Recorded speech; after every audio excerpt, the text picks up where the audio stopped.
everybody, how you doing? I am so excited to bring a friend of mine, James Wetzel, into the coffee podcast. James, you got your coffee? Cha-ching. How are you? Take a sip. Let's go. Mm, I don't know. Delicious. I'm a kind of I love my coffee, but I'm kind of a coffee polluter. You know, I put stuff in it to Mm-hmm. make it tasteful. Mm-hmm. What do you put in your coffee? Mm-mm. Nothing. Nothing. So, Nothing. Yep. so are you the kind of guy that when you buy coffee, you're buying, beans that have, you're a little more into the layers of it, or are you just kind of like, I got my coffee, I drink it. I use it to make me want to change the world, so I don't care really what it tastes like. It's when I wake up, I'm a normal person, and then I have a cup of coffee and I'm ready to go. So for me, I associate coffee with that feeling, so I don't really care what it tastes like, I guess. Good. I don't feel bad putting in, my brother, I put in the vanilla nut creamer and then my brother goes, dude, it's pure plastic. It's garbage. You're going to die. I Yeah, he said, I don't might be care. It right, tastes but good. yeah, it's It tastes good on the totally way out. fine. I don't care. I'm not, So. yeah, I'm not judgy. Uh, okay, well, listen, everybody. James and I have actually known each other actually through a wonderful young lady that we're talking maybe 15, 16 years ago, maybe from YouTube Yeah. to the Facebook platform, Ann Mm-hmm. Spade. And so we Mm-hmm. just want to say hi, Ann. Thank you so much. This is happening because of the Zen connection that bringing people Uh-huh. together and Mm-hmm. really Ann and yourself, myself. The internet's been that thing. We have the Mm-hmm. commonality of music, even Anne, Anne is an Yep. incredible singer. And, Mm-hmm. and then you and we also have that locking in, of course. And, Yep. but let's go ahead first. Let's start briefly. Let's get on the music journey just for a second. We'll get to the professional, and then Yep. let's talk about, the journey you're going through with your health. Tell me about your music really quick. What was the gunpowder fuse that got you into music? The gunpowder fuse that got me into music. So I started taking piano lessons when I was young because that's what everybody did, you know. And then when I got into middle school, actually I wanted to play saxophone with two of my friends. We were gonna be saxophone players because fifth grade was when you picked your instrument, right? And so we were standing in the hallway, we were in line to go speak with the band director. And my friend Brian was like, I want to play saxophone. And then my friend Dennis was like, I want to play saxophone. And then I got up there and I said, I want to play saxophone. And the band director said, you're too small. Why don't you play violin? And I was like, Trial by size? uh, yeah. And so I was like, okay, why don't I play violin? And so then I played violin, which normally start playing violin in fourth grade because I guess it's more difficult, but I started in fifth grade. So I played in orchestra through middle school. And then I did switch to drums in high school to be in the drum line. But in middle school, at the time when I was coming of age in middle school, wrestling, like WWE or WWF or whatever wrestling was like, a very popular thing. And my older brother, Tom, was very into the wrestling thing. And so he'd always be watching it. And then at that time, Hollywood Hulk Hogan came out to a soundtrack. And when he would walk out onto stage, he walked out to Voodoo Child Slight Return by Jimi Hendrix. Yes. And when I heard that, I was like, what is that? And I remember I would just try to watch wrestling just to hear that come out again. And then one day my dad came home Ah. and I was like, Dad, you got to tell me what this is. Because this is, pre-internet, or like the internet was just about to become a thing. And because I'm 40 years old now. So, I don't know, 12 or something. And my dad comes home from work and he's walking up the stairs right as Hulk Hogan's walking out to this sound. And my dad's like, oh, that's Jimi Hendrix.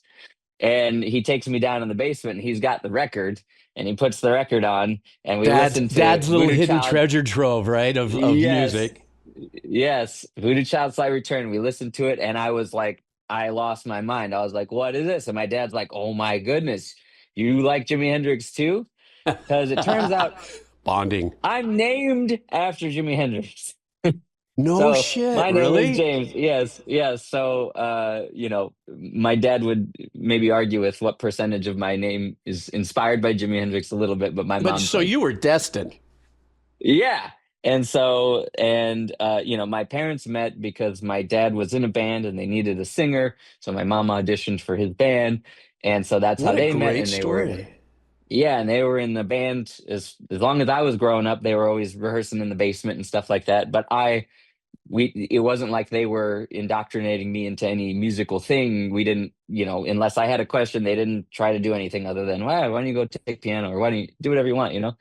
And so when I started to just naturally get into Jimi Hendrix, I started okay. And so then in eighth grade, I started to play guitar and just tried to practice and learn and whatever. And then and I became obsessed with the guitar at that point. And so when I went through high school, I was playing guitar all that time. And I was actually debating when I was going to go to college whether I was going to go into Berklee College of Music or go into science or physics, and it turned into, if this makes sense to anybody, I don't know, but the trajectory I was on, it was easier to study physics than to go to Berklee College of Music and study music. Okay, and it just, What? yeah, Easier to study yeah, physics than me? yes, yes, I can't even it spell does not. physics. What are you talking about? I can't.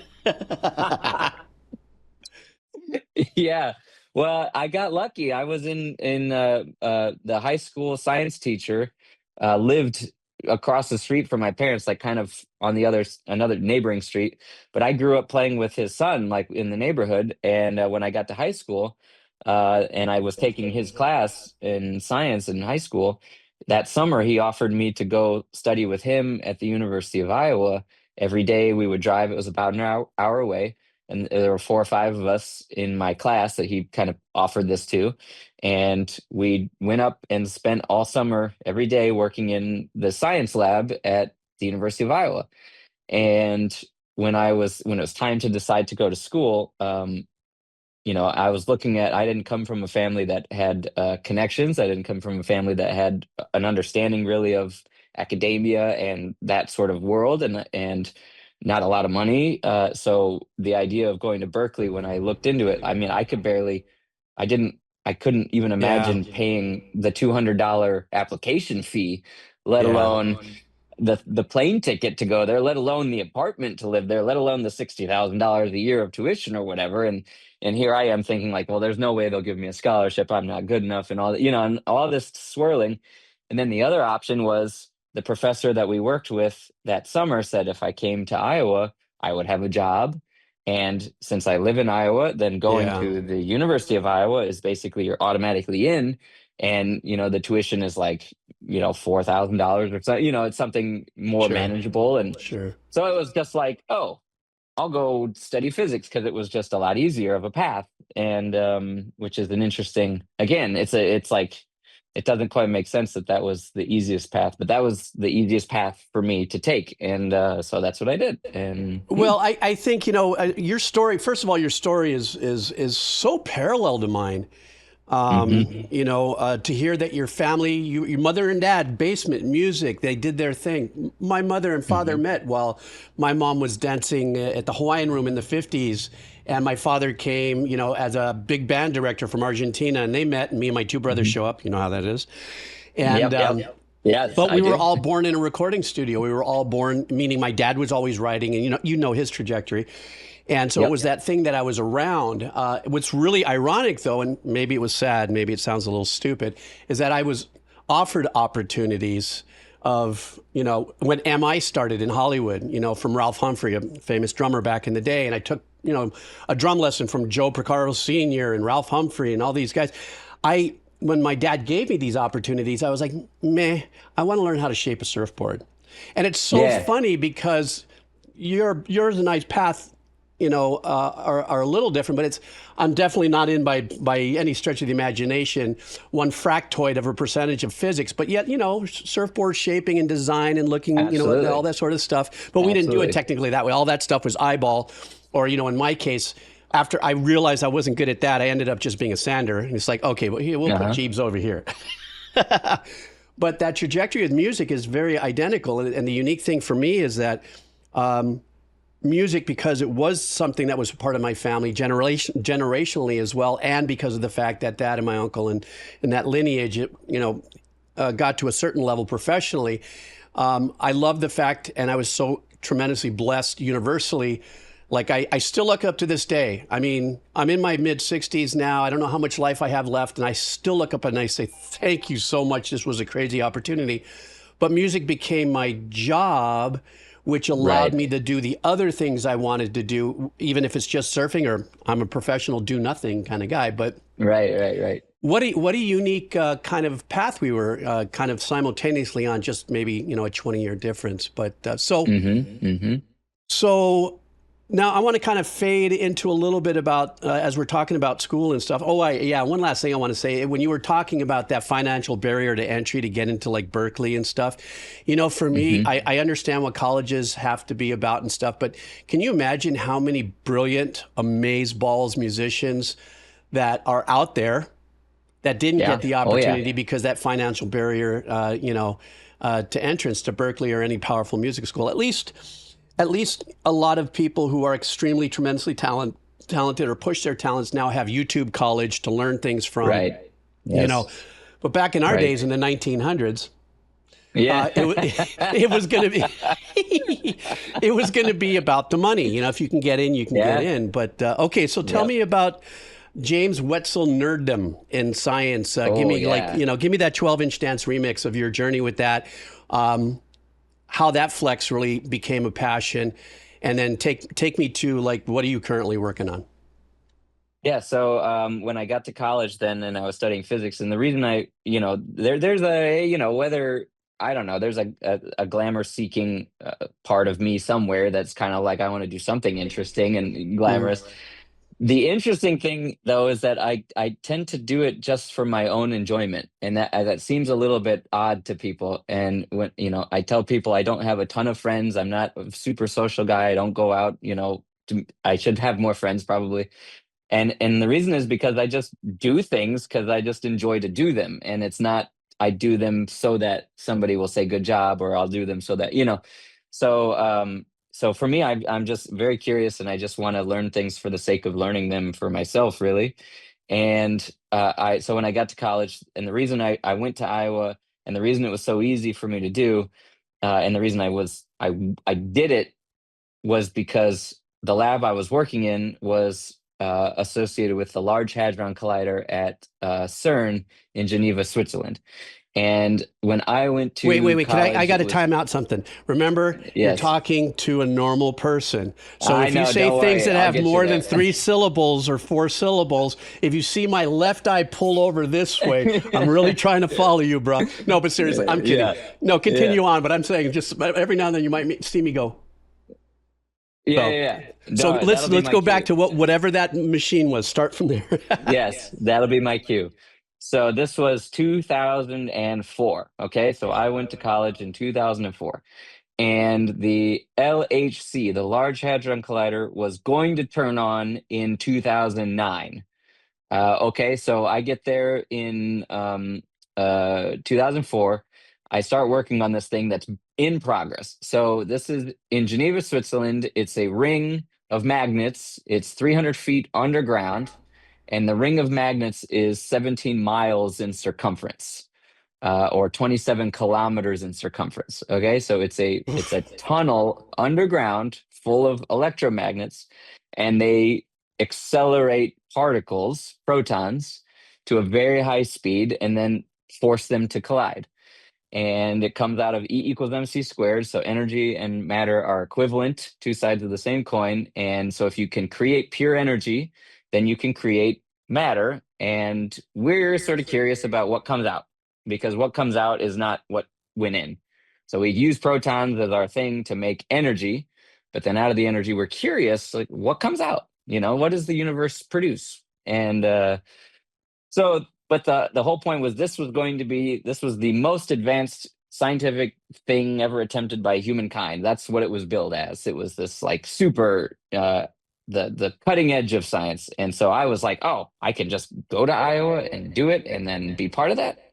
So did you have to have, I have to ask you this. So not anybody can come walking off the streets and even study, maybe get very high grades in physics and all that super stuff.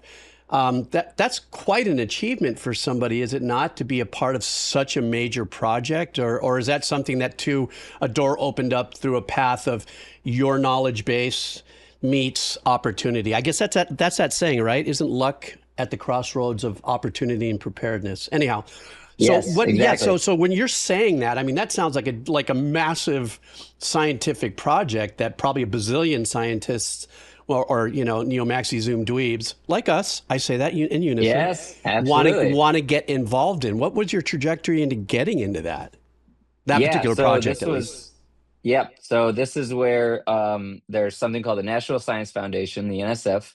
It's a federal United States government program, and their existence is to sort of facilitate research that can benefit society. And they had a program called QuarkNet. QuarkNet was its sole purpose was to try to get high school kids involved in high energy particle physics. That's what its whole thing was. And in the state of Iowa, there's not that many people to begin with. And then there's not that many people that are going to college, right? Oh, And then, okay. it's just, Well, you played the odds great in there. It's just yeah, where you live. right. Yeah, yeah. So just being in Iowa means you don't have many people to compete against. But No offense it to the people in really Iowa. No offense to the people of Hawaii. It's none. just got small No, population. no. Yeah, it's not a lot of people. It's great. So there's way more corn than people. But so the idea is all I needed to do was be there. And it wasn't like there was a competition. It was like, you want to work in the lab? Sure, come on. And it Ah, was like, oh, okay, I can just offer to be here. And the professor there, Yashar O'Neill, he was just that's his whole thing, is like, you want to work with me? Come on in. There's no, and then wow. basically you either like it or you don't. And if you don't like it, you go do something else. And if you like it, you can stick around. And so for me, it was like, okay, I can just come, work in this part of this project, and then get the opportunity to go to Switzerland every now and then, and see this machine and rub elbows Wow. with these super nerds. I mean, if I'm a nerd, these people are super nerds, right? So Yeah, sure. it's like so yeah, so that's and then I've been doing that for since 2004, basically. Well, since 2003 or whatever, when I started in high school. But Well, yeah. okay, so I have one more, you know, science geeky question thing here. So I take it there are many layers to a project like that happening, that there are many Hmm. different, intellects or professors or Hmm. mathematicians Hmm. such as yourself in on it. Do you specialize in a certain Hmm. part of it? What would that be? Yeah, so for me, I focus on, so okay, what does the thing do, right? It collides particles. The particles, when they collide, they create, you have to take a picture of it, basically. So we have a three-dimensional digital camera. And so when the particles collide, and then whatever comes out, we take pictures of it as it happens through time. So whatever comes out, particles will shoot out, and we'll take pictures of all these things coming out. And there's a big magnet that causes them to bend. And so based on how much they bend, we can understand their energy and charge. And, so we can learn all these properties about these particles. So somebody needs to do the accelerator stuff. That's a whole thing. Somebody needs to do the detector stuff. That's a whole separate thing. Somebody needs to do the analysis stuff of what comes out, and somebody needs to do the theory of predicting what's going to happen. So you have all these different people all working on, and somebody's got to dig the hole. That's Sure. a that's a hard thing to do. Yeah. I mean, Never thought they about had that. to, You're right. yeah, right. Well, they had to dig a hole. I mean, they dig many holes. They have, caverns below, and they have elevators and shafts for raising and lowering stuff. But they had to figure out how, because, there's underground rivers that are under us, and groundwater. And when you're digging 300 feet, you're going to go through some of them. So they had to figure out how to momentarily freeze those rivers so they could drill through them, and then build Wow. concrete barriers, and then allow it to redirect around it. So they inject liquid nitrogen into the ground to freeze these rivers, and then drill the hole, and then build the, it's a, That's so fascinating. anything you could imagine that humans do is involved in making this thing work, and it's at the edge of precision and whatever. So yeah, if you want to really see what you're capable of, like go there and try to do any of this stuff. So, what level of geekdom are you at in that pie? Yes, so I do the detector geekdom. I work on the camera part of the things. So Oh. I work on the on building and studying ways to better capture the particles. So just making a better camera. Oh, I didn't know that about you, Sheldon. Anyhow, Uh-huh. did Um, you get that? Did you get that? That's kind of funny. I suck. yes, hold Yeah. on. Oh, do you have a Sheldon? I Is he going to bring out some memorabilia? hold He's looking on. for it. This could be Yes, trouble, man. hold He's on. looking for it. Wait a second. Oh no, he's Yes, got here it some Big is. Bang Theory memorabilia. I think hiding somewhere there in his little Okay, physics so studio. Uh this guy, this is a piece of something. So I 3D printed. This is a model of the experiment, and this is just a piece of it. It's actually quite big. And because I wanted to show people how this thing worked and explain to it. So I wanted something I could hold in my hand. So I designed this model that you could 3D print. And this is just a piece of it. So it's a full cylinder and it's, big like this, but it comes apart in slices like this. So this is one slice. Anyway, this model is a beautiful 3D printed model. It ended up on the set of The Big Bang Theory. So if you watch the TV show, yes, then this model is sitting in the background. Wait a Uh, minute. Wait a minute. yep, Wait a minute. You're going to give me some Big Bang lore like that? That yep, almost sounded porn. But I mean, if yes. what you got to tell me, how do you do end up on TV in Hollywood? I mean, if you're in Iowa or Switzerland, whatever, how does that happen? So I wanted a 3D printer. This is 2013 or 2014. So this is when 3D printers were just starting to become a thing, and it wasn't really a thing. And so I wrote. There was a grant for CMS, and that this is what this camera is called, is the compact muon solenoid. So that's what I worked on. Yeah, it's another three-letter word. So I wrote it. I submitted a grant proposal and said, "Hey, if you give me a 3D printer, I will design a small version that you can 3D print of this thing." And they gave it to me. It was like, I don't know, Wow. 5,000 or $10,000. It wasn't a huge grant, but I got it. I bought a 3D printer. And I went to work trying to figure out how to CAD stuff because I didn't know how to CAD at the time. And it took way longer than it should have because I didn't know what I was doing, but I ended up making this, thing, and then 3D printed it, and I gave it to a man named Don Lincoln, who was the one who gave me the grant at Fermilab, and they liked it so much. He's like, "Can you make me like 150 of them?" And I was like, "It took me like 6 months to make one," Well, and it probably I took was you like, 6 months to "Oh, get it all down to getting to that one, but I'm sure you probably had your files all saved for ready to go. Did you knock them out? well." It took, I mean, it takes hours to print anything, right? Oh, And I so see what with you're saying. one 3D printer, and I was like, how am I going to do this? So I basically said, okay, if you give me $25,000, I will buy, enough 3D printers to make these by the end of the summer or something like that. And so he's like, all right, cool. So then All I had right, to, cool. yeah, I like that. Give yeah, me right, 25 right. grand. I'll do these for you. I mean, Eh, you could have gone to Alibaba and gotten those. I know, right? Well, so I had to, the thing was, is the model I made was not like this. I couldn't have made 150 of those. So I Yeah. had to basically redesign it based on what I learned from 3D printing to be optimized for 3D printing. And so once I did that, and because I'm changing the colors in the middle of the print, right? This is one part, Yeah, but there's yeah. different colors. So this was tricky. And so I went to town. I started printing just, thousands of parts ultimately, and he took each one of those models. He gave one to each university involved in CMS in the United States, which was around 50. So there's Mhm. about 50 universities that are part of CMS, and he gave one to all of the people that fund it in the US. So the directors of the DOE and the NSF and Fermilab and the director at CERN, and he gave them away to different places, and one ended up on the set of a TV show called Chicago Tonight, and it was just a Chicago nightly news program, and so it was always in the background.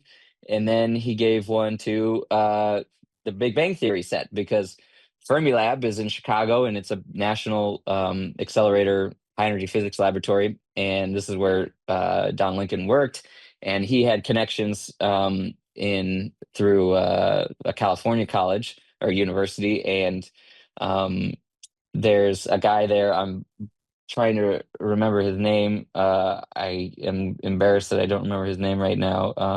And the whole Shoot. world's going to know about it now that you don't know his name. So Yeah, you I better know, and find he's it. gonna be mad when he you know thinks about it. Oh, David Salzberg, of course, and at UCLA, and he uh um he was the writing, he assisted with the writing of the Big Bang Theory to make sure it was scientifically accurate. So basically you could send stuff to Oh, Professor what a Salzberg, great and then story.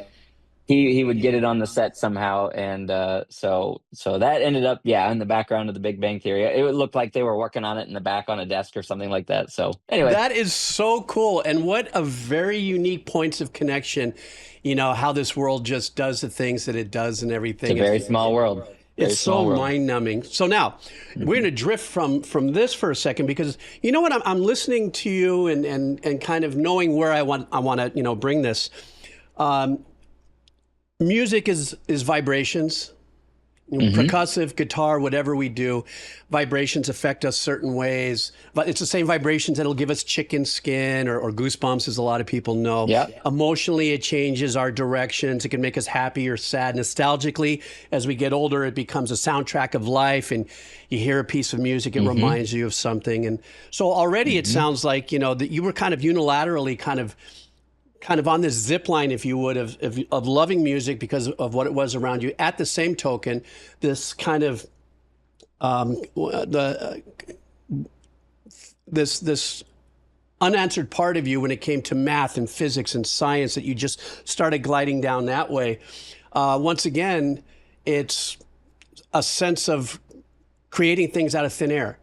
What Mhm. you're doing with your I was going to say you're like your science project, like you're in third grade, but with your big physics project, what you continue to do, as I watch you release music, you still pick up your guitar, play drums Mhm. and everything, Mhm. very vibration oriented. Now, where I'm going to go with this now is recently you posted something. This is the reason why we're doing this too, is because I heard this series of story posts that you did about a very unique journey in your life that you're taking Mhm. that Mhm. has to do with your health. And Mhm. so I was very intrigued by it because I had a lot of things that you said there. I was recognizing and I was nodding my head going, Mhm. yep, yep. I Mhm. didn't know how to say it like you were saying it, but intuitively, I think that's what music is like songwriting. You hear a song and then all of a Mhm. sudden the lyrics kind of ding the bell of something that you've been thinking, but Mhm. finally you hear it from somebody else's point of view musically. In this case, this health challenge that you've been kind of running through, I heard it dang a bell and stuff. So why don't you refresh me, but you for the gang here watching the podcast. What exactly happened? Did you, I guess, start off with what it is, and then after that, maybe the transition, like what did you notice first was happening and stuff, and then go down that journey of, where you stand right now. So, what exactly is it that you were the challenge that you have in front of you? Yeah, so I was diagnosed with something called retinitis pigmentosa. Hmm. Retinitis pigmentosa, and it's a strange name, and I'm not quite sure that the name is a correct name in the sense of now what we know about how it works. But basically, it's a problem where your retinal cells get stressed out for some reason and they die. And in human retinas, once those cells die, they don't come back. So what normally happens is they don't die all at once. A certain number of them die every year, and your vision just gets less and less and less. And then it Wow. basically, your peripheral vision disappears, and a lot of people are left with some of their central vision, but all of their peripheral disappear. And there are other diseases that do the opposite. and the most common that everybody is maybe familiar with is macular degeneration that happens as you get older, where your I've heard central of that. vision goes, Yeah. but your peripheral vision is okay. And so for me, it was like I started to notice that if you could imagine putting donuts on your eyes, that I was noticing that like oh, if I traced out my fingers, I would see them here and then they'd be gone and then I'd see them again. And I was like, oh, weird. And then I was like, oh, maybe it's my blind spot because everybody's got a blind spot where they always, try to find it when. But then I was like, oh, I noticed that it's like all around. Oh, it's on my other eye too. Is this normal? And so then, Oh, wow. I also, since my late 20s or so, I would have flashes of light that I would see, just a little flash of light that would just show up and disappear. And it's called a photopsia. It's a normal, people have them from time to time. It's not anything crazy. And every time I would get these flashes, I would go to the doctor and they would look at my eye and they say, okay, good. Because one of the issues is you could have a retinal tear or your retina could be detaching. And where that's happening, you could have these flashes. But I never, saw the typical signs of a retinal detachment. And but then these flashes, they would start to make arcs. Whoop. And then at the same time that I noticed my missing vision, I noticed the flashes that I was seeing started to make complete circles. Oh, And so wow. they're like tracing out this area where I didn't have vision. Now, what was interesting is that those flashes, they would come and go. Like they would be there, and then it would be like a little bit, and then it wouldn't bother me anymore, and it would go away. But then when they would come back, they would be a larger. They would be taking up more of my Wow. vision, and and then years go by, and then so when I was, I don't know, 34 or 35, I noticed that I was having this vision loss associated with the flashes. So then I go to the eye doctor, and they do they do the 3D imaging of the retina, and they do the tracing, like visual fields, and they diagnose me with retinitis pigmentosa. They say, okay, so yeah, you have some rings. They call it a ring scotoma. You have some cell loss in these rings, and it's consistent with this disorder, retinitis pigmentosa. And it just so happens that at the University of Iowa, it's a world-renowned clinic that studies this disease. Lucky you. Just so happens, I know. And so now, the thing is, this is where it gets a little tricky, is because they told me there was nothing I could do. And this is just something that happens. It's genetic in origin. They will take my blood and they will figure it out. They'll figure out what gene is causing the problem in my retina. And then eventually they'll give me a gene therapy that will cure me of the disorder. And then, at least my vision won't keep getting worse. And then maybe far down the road, they'll have, I mean, for me, my vision isn't bad enough to do this, but if it got bad enough, they could do a cell therapy where they would, put a retina cells back in your retina and they would regrow and then you'd get your vision back. And to be clear, that was 5 years ago or so. And they had the technology then to be able to do that. So we have the technology now to do gene therapies in people. We don't do them in people, we do them in animals. We have the ability to replace retinas and do these things and grow them in a petri dish and install them. And they do it to pigs, they do it to animals, but we're not at the point where the FDA is willing to do that in people. Okay, and I know eye rolls, but there is a safety thing, and it's a tricky thing to determine who and what gets it and who doesn't, and who's going to respond, and it's not. But they're working on it. But I decided that I wasn't gonna wait. I wasn't gonna be, Yes, tell us I'm about like, it. yes, and so I wasn't satisfied with there's nothing you can do, and it's a genetic disorder, because for me it didn't make sense that I would start losing vision when I was 35. That didn't make sense to me. If I had a bad gene, then I would have had it my whole life. I would have, Ah, so there, and this is where the name retinitis pigmentosa is not good. And it's what I'll say is the same thing about cancer. The name cancer is not right, okay? Because mm. it's not a thing. cancer is not one thing, and retinitis pigmentosa is not one thing. The symptoms are all the same for Hmm. retinitis pigmentosa. You lose your vision. Great. Cancers, the symptoms are all the same, right? There's tumors and then you die. And it's like that. So let's all call it the same thing. But they don't have the same causes, even though they have the same symptoms. And so for me, I had a hypothesis that I thought, well, maybe I was I was harming my body, and maybe if I stopped harming my body, that my vision would stabilize. That was my hypothesis. And the reason is because when I studied retinitis pigmentosa, I got a tutor. And it's so funny how I Of have a course you did. PhD in physics. I have a Right. PhD in physics. Like, who needs a tutor here? It's like, okay, no, I need to go get a tutor because this is out of the joke about physicists is they think they know everything. And, sure, here I go. I was like, let me at least give it a shot. So I hired a tutor. His name was Jonathan Lin, and he was an MD, PhD. And in his doctorate, he did some research on the metabolism of this disorder. So he wanted to understand, maybe it's, genes are involved, but what about the expression of those genes? What about the interplay with the metabolism? So Yes. are you telling me that you actually in of yourself, of course, because of your resources and because of, your knowledge, you actually kind of set up a side path of investigation.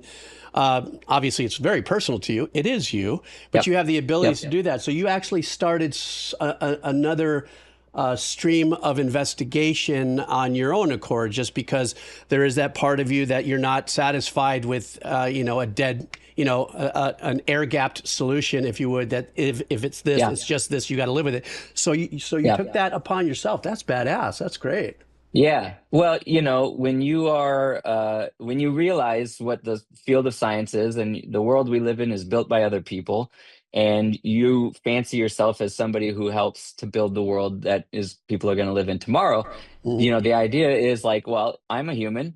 This guy's a human. If he can do it, I can do it. Let me take a stab at it. And I Sure. understand, I'm not just some naive guy that's going to give it. It's like I understand the scientific method. I teach it. I am a physicist, I'm a scientist. I know the publication process. I know what it takes to do good research. I know how to read a paper. I know how to, I might not know biology and, genes and how to do assays and things like this, but I can learn. I can learn. And I know that I can learn because like it's like whether you do music, whether you do this, whether you do that, it's like just learn and then apply it and then, sand the surfboard and get out there and see how it goes. So I email this guy. I find this paper. I go to his website and he's he's like, hire me as a tutor. And I'm like, okay. I sent him an email like, hey, my name's blah. Was just diagnosed. My background is working at CERN on, the colliding thing. And so I'm a scientific minded person. I have a proposal. Can I teach you chemistry and biology and you tell me if I'm getting it right? And so he says, sure. So we met like every week and I would create a lecture as if I was lecturing somebody in physics like I would normally do. I would just create a lecture on chemistry, biology, genetics, and the disease. And I would just uh, give him a lecture and I would just ask him to give me feedback if I ever had anything wrong. That is And so cool, man. That level of tutorum, whatever you might call it, Mhm. that level of being able to take, even somebody at other levels for you to kind of bring yourself, your way of thinking and everything and bounce it off Mhm. another soundboard of somebody that not only may have some constructive criticisms, but might ignite new pathways of understanding just because the two of you come together. I think that's unreal. That's great. Yep. Yep. And then we would discuss research papers. And so that then I would do the same thing and try to lecture him on the result of a paper and we'd go over this thing. And the main thing I was after was, what do you know about this disease? What do you know? What have you tested? What have you not tested? What don't you know? Because whatever you don't know, Ah, that's yes. where I want to experiment. And so this is a disease. Now, this is the thing that bothers me a little bit about the modern medical sort of system. It's an amazing system, like when it comes to rare, very obvious diseases. So if you have, a very clear example of this, here's the drug, boom, it works. It's amazing. It's truly amazing, And the very first gene therapy approved in humans, by the way, is something called Luxturna, and it treats this condition in children. Mm. So what I learned is that the reason that they believe it's a genetic disease is because it is for a lot of people, and there's no doubt about it. So if you're a kid, there's a certain problem with your genes that you don't produce a certain protein, and you lose your vision very young, like by 3, by 4, by 5 years old. And it's like, it's, unbearable to imagine, a Yeah. 3-year-old starting to Yeah. lose their vision, right?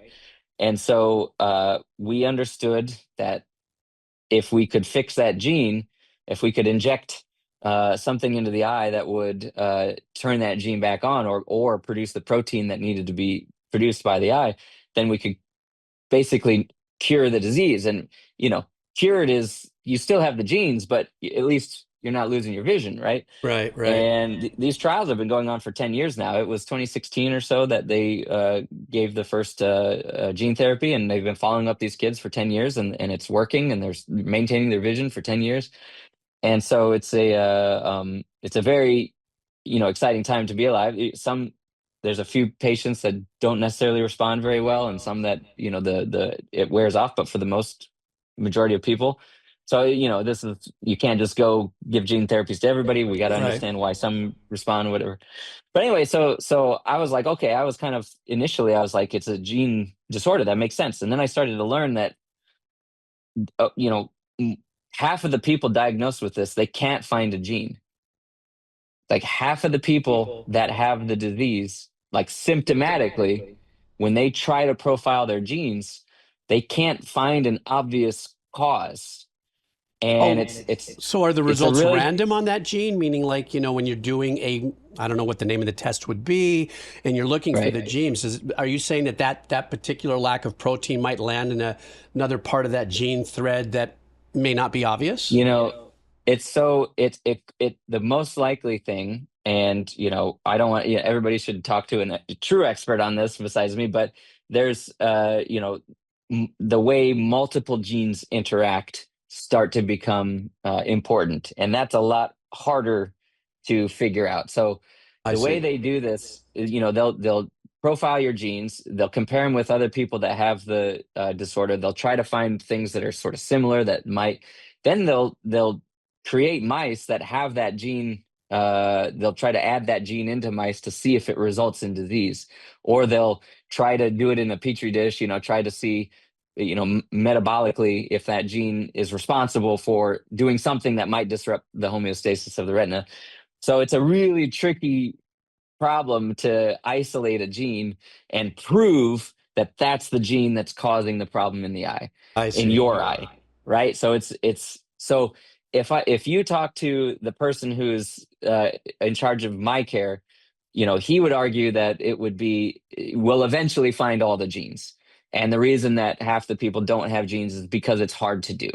And I and other people in the field might argue, and I don't want to speak totally for him because he might. I mean, we know that there are some cases where you have multiple genes involved, but I would argue that there's probably a level of toxicity where, depending on the severity of your gene variant, you go blind when you're very young, or you go blind when you're older, because the toxicity threshold is higher and lower depending on your gene variant. That So, makes sense to me. and I'm getting it. yeah, it's a nice story. So that was my hypothesis. It was like, okay, well, maybe, because when I really started to have symptoms, it was during COVID, or just about during COVID or before COVID. And what was I doing at that time? Sitting here in my chair all day, uh, because it wasn't supposed to last as long as it did. So we didn't really engage in behavioral modifications that would have made that okay to just sit in your house all day. So I just sat in my Yeah. basement all day, and I was teaching online. So everything was online. I was just whatever. And I was just sitting around waiting for COVID to end. And, so it was like stressful on my body. I could put it that way, you know. And so Sure, sure. and you know, and I didn't really think about it, and I didn't really, you know, so I started to learn all this stuff too about your human metabolism and how, you know, you hit 30, you hit 35, it starts to slow down. It starts to there's something called NAD, and everybody's talked about this, and I don't really know how, you know, important or not important it is, but there's this idea that, you know, as you get older, you're starting to wear on your body the result of damage that has accumulated from your previous years of being alive. That makes And sense. I guess that's that, why we all fall apart when we get older. Yeah. yeah, and it sort of accelerates. And, you know, the Tell idea me about it. is that, right, no, the idea though is that there's, and again, you know, this is just an idea, but the idea is that it costs energy to maintain the garbage in your body. And Oh. as you get older, the garbage builds up and you're maintaining garbage.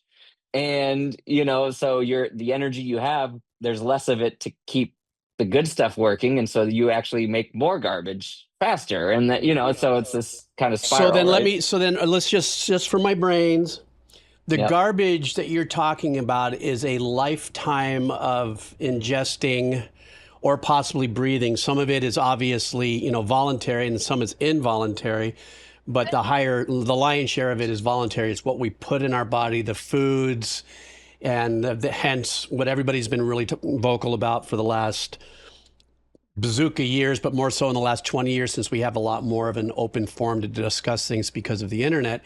So when you're Yep. saying the garbage, you're just saying the foods that we put, the drinks that we put in our system, and then the chemicals that are attached to those that are, post-industrial age due to that they put in to make Well, foods last longer or whatever. Is that kind of right? when I'm talking about garbage, that's also garbage. Okay. You know, This is a whole different there's, scoop of garbage you're going to bring. Okay, fine. yes, yes. As if So, it gets worse. yes. No, this garbage could be the result of that garbage, but the garbage I'm talking about is accumulation of cells that are dysfunctional, that are dead but not doing anything, that Okay. have you know, DNA that might be slightly damaged and not functioning right. And so as you get older, these cells hang around and they still require energy and they're still doing stuff, but I gotcha. they're not being useful. They're like, you know, they're just a tax on your body, and your body is just trying to maintain them. And the way that I heard it described the best is sort of like, you know, when Florida gets hit with a hurricane, they send people from Georgia and, you know, Mississippi and Alabama down to help fix everything. You know, after that's over, they send the utility companies, they got all the trucks lined up, they're going to put all the power poles back up, they're going to get all the electricity back, or they're going to redo all the roofs and all that stuff. Okay, if that happens to Florida every now and then, we can handle that, right? That's a so you go out in the sun once and you get a sunburn once, okay, you know, not the worst thing in the world. But if you go out the next day and you also get hit with the sun, and or you wait as soon as your sunburn is fine enough to go outside and you get sunburned again or whatever, then that, you know, those people that went to Florida, they're like, again, I can't, I got to fix what's happening in Mississippi and Georgia and whatever. So if you start to have, or like we saw with the wildfires, you have too many wildfires, you just don't have enough resources to maintain and put out the fires. So basically what happens is every time you damage your DNA, or every time you damage a cell, or every time you cause stress somewhere, your body sends resources to fix it.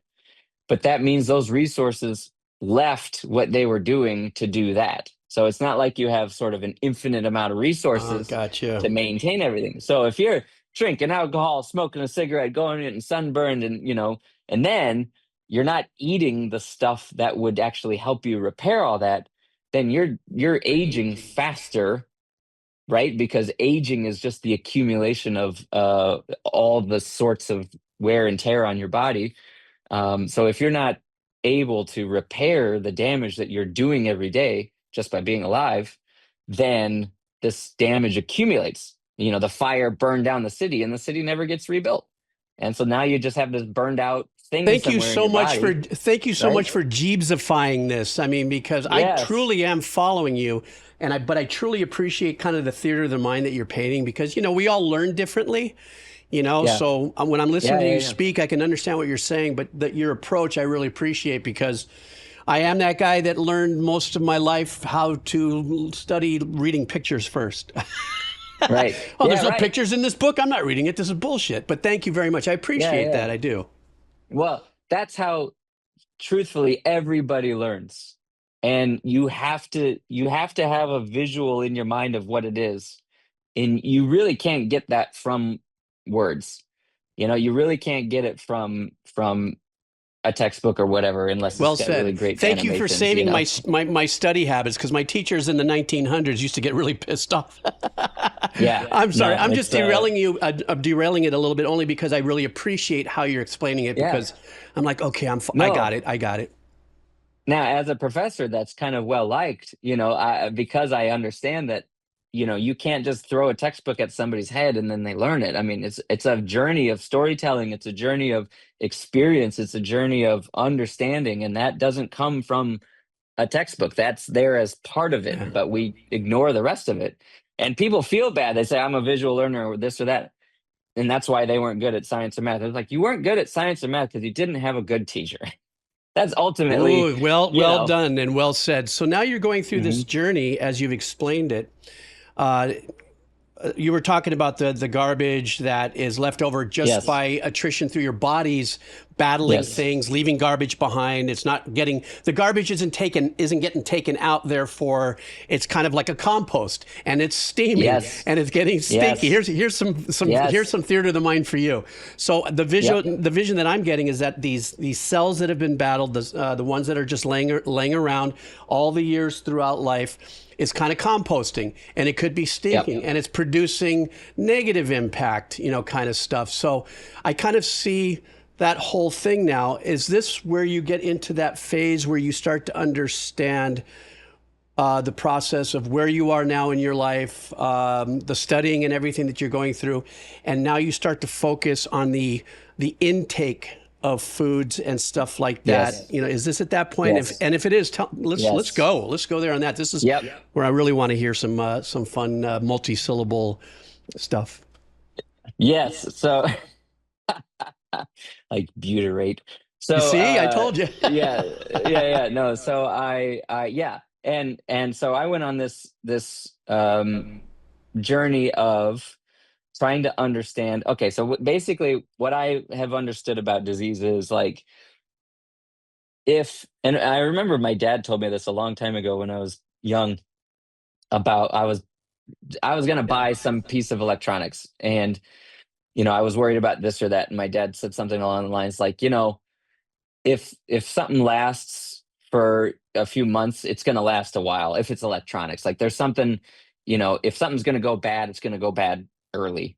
And I can't remember what it was, a guitar amp maybe or something like that. It's like, as long, if it passed through all the tests and you let it burn in and you run it for a little while, unless you drop it or do something catastrophic, then there's not a lot that can go wrong. And that's kind of how I've started to view humans and my own sort of health. It's kind of like, if you make it to 20 years old and you're healthy, then your genes are probably fine. Like you're probably, and there's weird. I don't want to, talk too generally, because you could get a virus, and it switches the gene, and then you can become sick with some certain things. So there are cases where you can have good genes and then a virus comes in and then wrecks those genes, Hmm. or your genes are not strong in a certain area. Because you can become diabetic after a illness, like a viral infection or something like that. Right, You right. can get certain diseases. I said COVID caused all these problems because it was creating, secondary things months later that were not related to the virus itself, but the virus caused so much damage that it created these secondary diseases. So anyway, but the idea is like, if your baseline is good, then it's up to you to maintain it.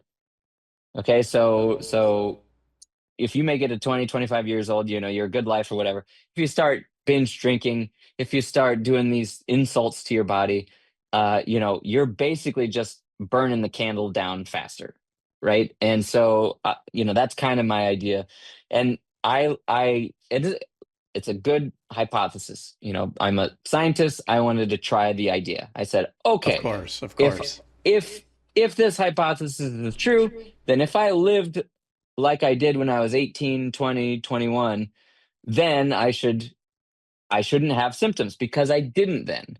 My whole history growing up was I ran cross country, I was in drumline, I was doing this, I went out on the swim team, I ran track, and then when I went to college, I was on the triathlon team. And so I was always very Bruh, active. geez, that's pretty Uh-huh. active. Yeah. Well, I mean, it was the truth of it is I have what's you might surprise you, and I don't really anymore, which we could talk about, but I used to have crippling anxiety. Okay. And Really? it would you yeah, you would say really, because here I was, the captain of the drumline has anxiety, and the captain of the cross country team, it's like I was the leader. I was doing, and but I had this crippling anxiety that and it's a weird, I don't quite understand how I was able to do all this stuff, but this anxiety kept me from eating too much. So I never I see where we're overindulged. going with this.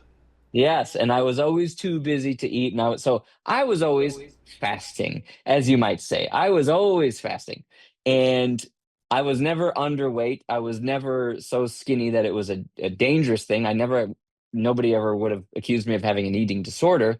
And obviously, if you're running cross country and you got to be eating a lot to just keep the calories up. So I still ate, but it meant that I would go long periods without eating. And then when I was comfortable, when I was home alone or whatever, then I could eat a ton of food.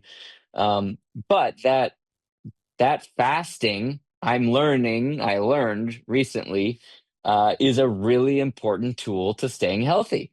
And what a And now great they're way, talking about, and yeah, and the thing is right now, even globally, the intermittent fasting thing has become such a unique focus and stuff. So Mhm. how I could see how your brain is working just from the outside. It's like Yep. looking. Your brain's probably like the snow globe. I'm just the guy out here going, "Jesus, you shake it like this.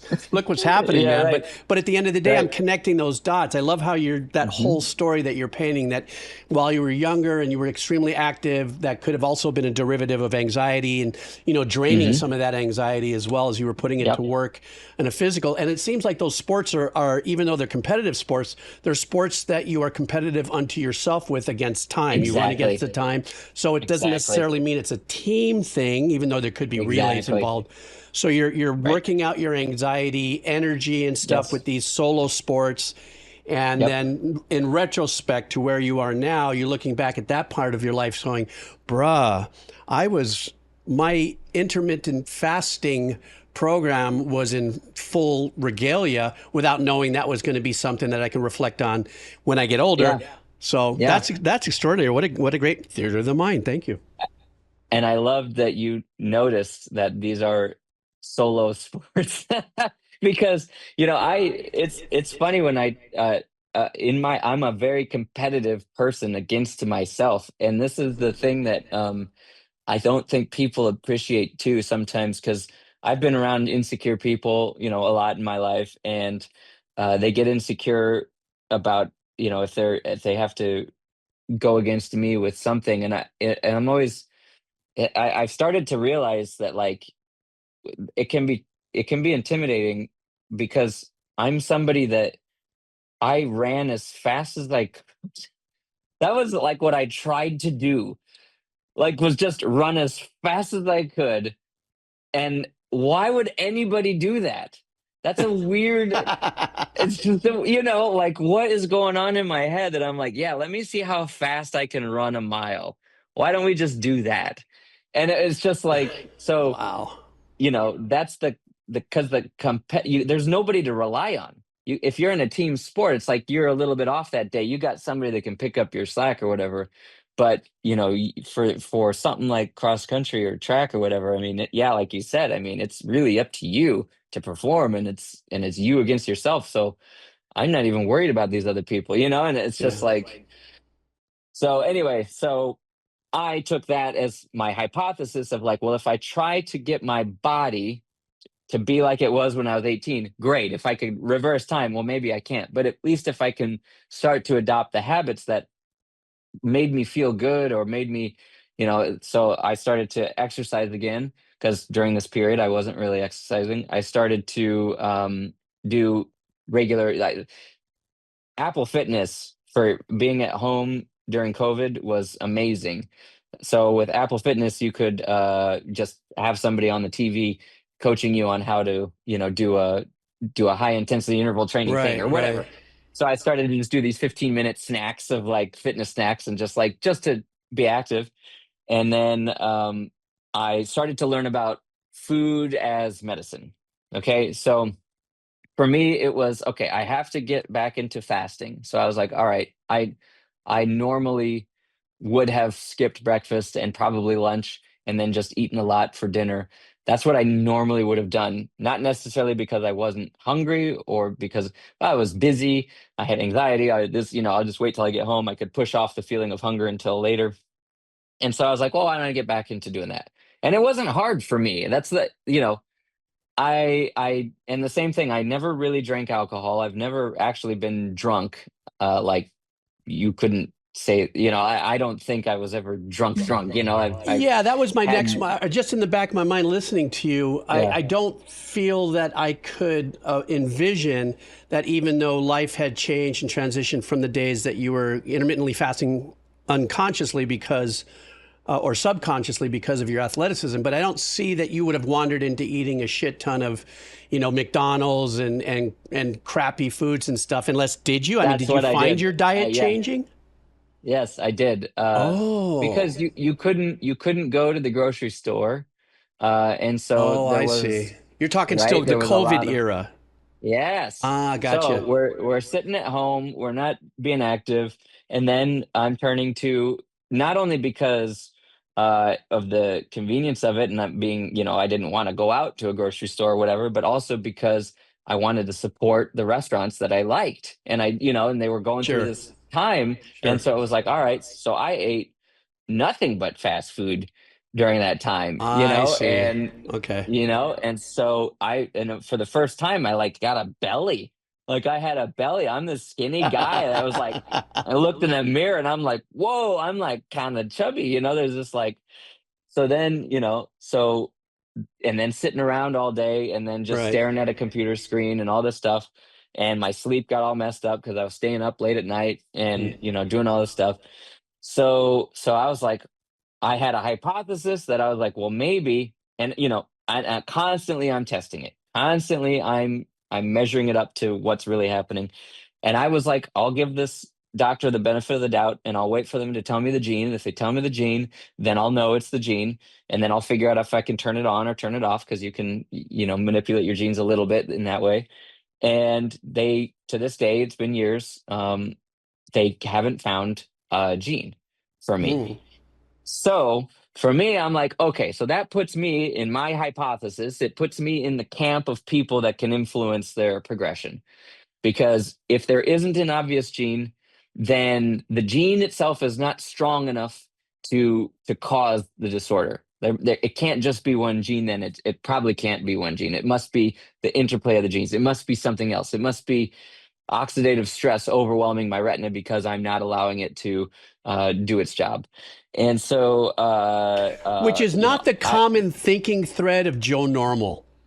yeah, Okay. right, right. Well, You know yeah. what I I mean, mean? what are you supposed to do? Yeah, Yeah, what are you right? supposed to do? So, um, and that's the trouble with modern medicine is that the hope is that and the goal of every doctor is to find something that works so well that you can just give it as a treatment. And the idea that how you live is so powerful that it could be a treatment is kind of not well thought of in the medical establishment. The idea is live how you want to live, we'll fix you. Just, it's not up to Wow, you, that it's that up was to pretty us to heal profoundly. you. That was Yeah. profoundly. That is a word? Okay. That was Yeah, that was yeah, that was pretty profound. I mean, once again, in that yeah. theater of the mind kind of way of speaking, that's that kind of, well, we're in the industry ish with music, fix it in the mix. Hmm. You Yep. know, if Yeah. you've Right. got clams, if you Right. got clams in the recording, we can fix it in the mix. We can nudge this and stuff. Exactly. Yeah, that's a great Exactly. way to put it. Live the life the way you Yep. want. We'll fix it later, Yeah. which unfortunately didn't Yep. work out for my brother well because now he has emphysema and stage 1 cancer because he's been smoking since he was 15. Yeah. Yep. So, and now trying to fix it has become, a hard lifelong for the rest of his life challenge. So that Yeah. all that just kind of caved in on my ADHD brain when you said that. But I'm sorry, Yes. continue on. Yes. No, I had a friend, and she smoked, and I would tease her about it. And not that I was judgmental, but I would tease her from time to time because I could tell that she was worried about it. I didn't care that she smoked, but she obviously worried a little bit about it. So I would tease her when she would bring it up.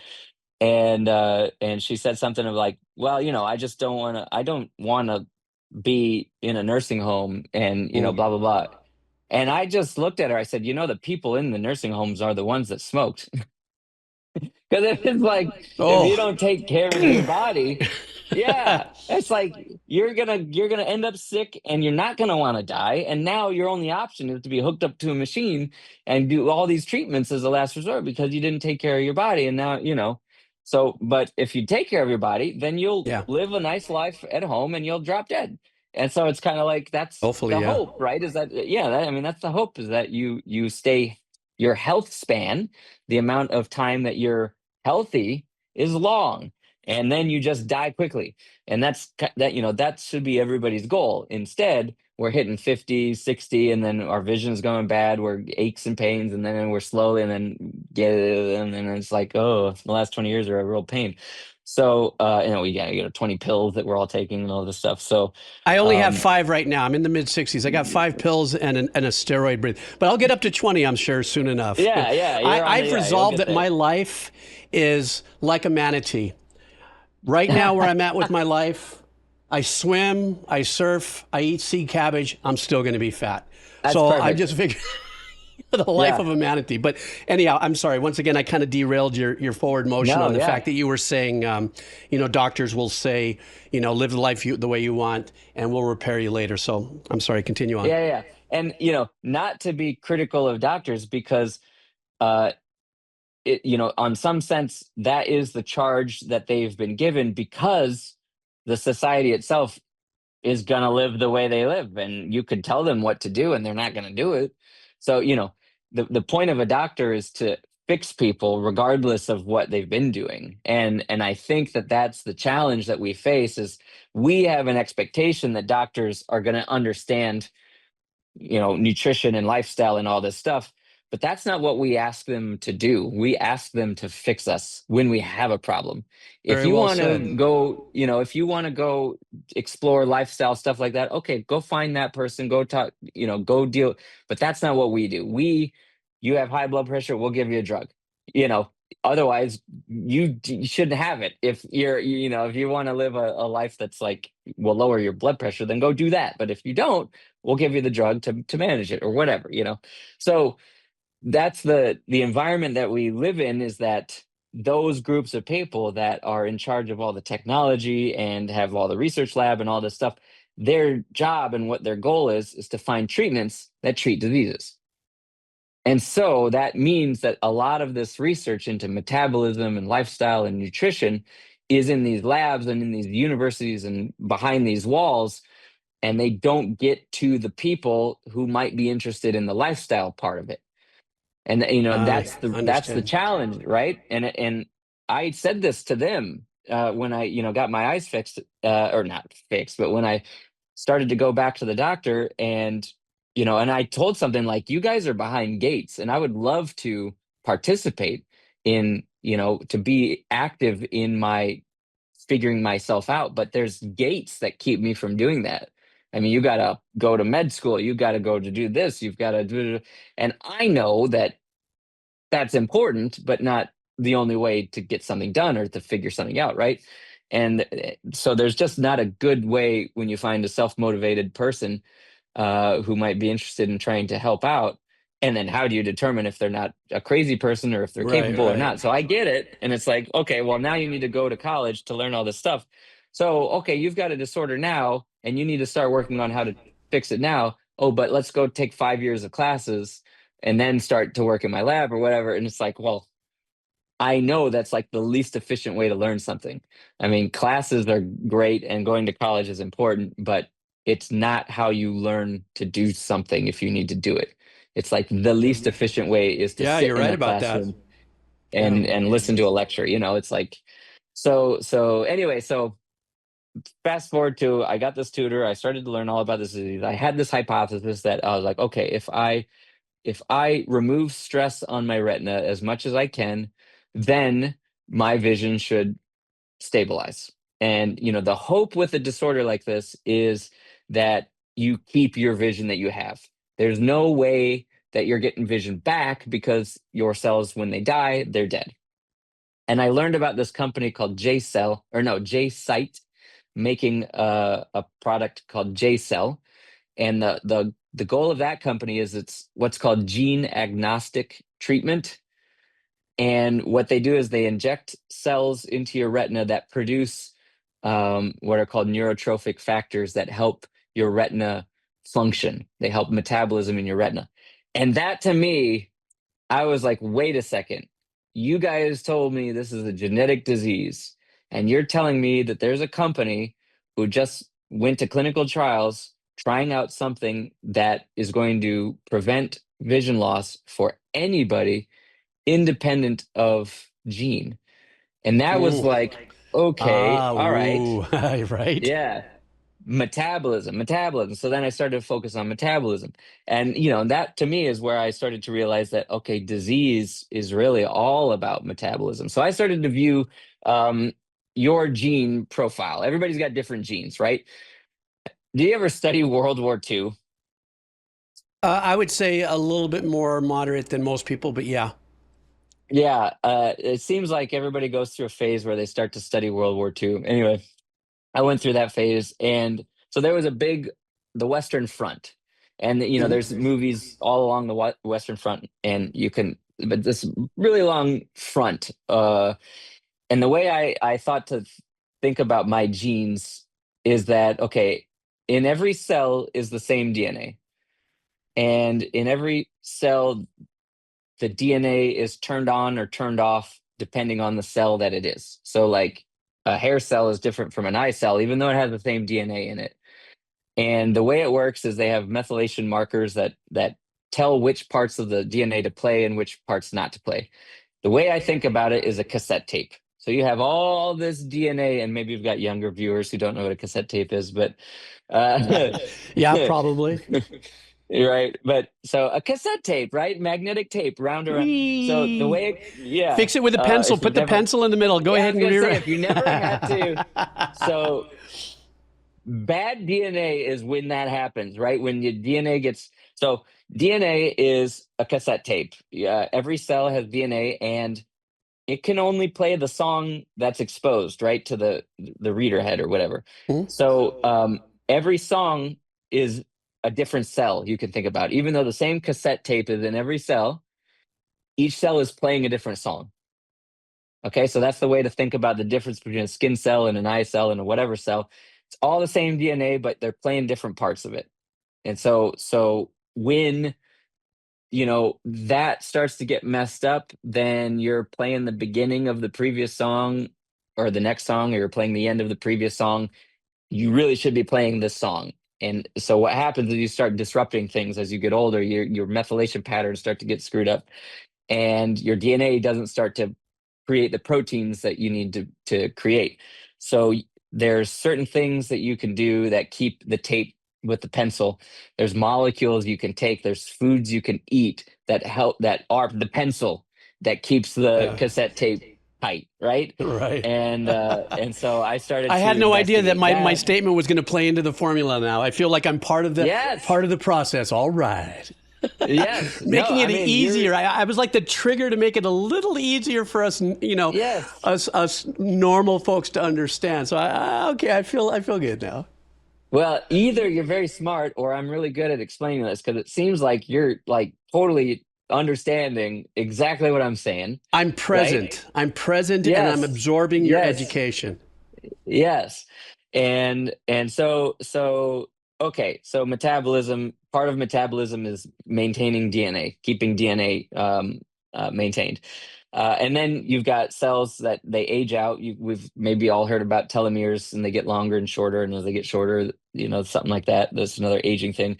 So there's what basically I came across this guy named David Sinclair who is controversial in the field, and maybe your people that watch this can look up David Sinclair, and he's got a book. I think it's called Lifespan, and it introduced me to this concept. Now, he's controversial in the field because he has some ideas that aren't well accepted in the field, but he's a Harvard researcher, so he's not, some slouch. And he basically he puts forth this concept that diseases are aging, and aging is disease. So, in other words, no Okay, I get matter it. what, you're going to get a disease. No matter what, if you live long enough, you're going to get a disease. Now, if you have a susceptibility to a certain disease, how you live your life is going to make the time that you get the disease happen sooner or later, okay, Mm, based on how you yeah, live, okay? yeah. So we all have, if you imagine your DNA is like the Western Front, and you imagine people going to war against each other on the Western Front, there's going to be a weakness somewhere in that front, and that's where the enemy is going to break through. So everybody's genes have a weakness somewhere, and that's going to be different. Alzheimer's or diabetes or macular degeneration, whatever the first disease you get is going to be where that weakest link is in your DNA and your ability to fight back. And if you think about, as soon as you die, you're going to be eaten by everything that's on you, right? There's bacteria trying to eat you right now. There's viruses trying to infect all your cells right now. And somehow, and there's cancers, I mean, millions of cancer cells forming every second in your body right now that your body is fighting back against. So there's a war on this front line all the time, every day, right? Your job is to keep the front line, strong. So immune system, your what you eat, your DNA, your mitochondria, all of these things, you need to keep all those systems functioning to keep that front line, strong. So if you and I've heard this before, and I don't want to overstep what I understand about this, but oh, I had a friend who was very healthy and they still got cancer. Or I had a friend who did everything right and they still got cancer. Right. I was And actually thinking about that earlier as you were processing that. So yeah, go you continue. But yes, in my mind, as you were expressing, I was going, well, what about those people that like ate well and lived well and jogged and all that, and then all of a sudden, they have the widowmaker heart attack, or they get yeah, never been around yeah, smoke, never worked in an right. environment where they could get any kind of lung cancer, yet they die of lung cancer. Yeah, I was going Yep. to ask you that. So there we So go. yeah, and my answer to it is, well, they didn't. If the thought was that they did everything right but still got cancer, my answer is they didn't. If they didn't do everything right, they might have done that right, they might have done this right, they might have done that right, but and we might not know what it was that they did or did not do. But the fact is, we're all forming cancers all the time, and we're all fighting them back, and we're all, doing what we can to, keep cancer at bay. And for it to happen in certain people is for some reason. And the reason is we might not know what it is forever. It could be a viral infection. It could be not enough vitamin D. It could be not enough omega-3 fatty acids. It could be, you could eat spinach all day long, but if you never get any omega-3 fatty acids, you're going to have a problem. Or if you eat spinach all day Ah. long, you never take vitamin D and you stay out of the sun, then you're never going to have vitamin D. And maybe that's really important. Or, you go blah, blah, blah, whatever it is. it's like scurvy. The way I think of the story of scurvy, where people were dying and people were sick and they couldn't figure it out, and all they needed to do was eat an orange. And so Right. it's like, what we're looking around at all this disease cropping up, and I'm like, what if it's as simple as blah? What if it's as simple as something that we used to do that we're not doing anymore? And Well, I got to break in just for a second there. You know what's unique about that? You Mhm. brought up scurvy, and when I'm doing Mhm. education with people about the native no, or the Polynesian, they're a seafaring Yes, community and stuff like that. yes, And part of my those own guys are studies crazy. was why was it that the Europeans, the people out on the oceans, the Europeans were dying of scurvy? Why didn't the Pacific Islanders and the Polynesians, spending thousands of years in the ocean, why didn't they?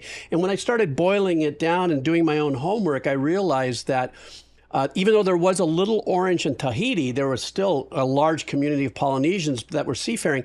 The kalo, the taro, and the leaf had just enough vitamin C and other things that, as they were ingesting that, they had no scurvy whatsoever. And I find that so unique. You would bring that up because that's such an important part of me when I'm talking to guests about haloa, or the power of taro or kalo, because it is the only thing that is, quote unquote, as more powerful than any chiefly human being, is because that plant is the purity of life through and through. The leaf is like spinach, the stem like asparagus, and the root is the complex carbs. But so unique that you brought that up.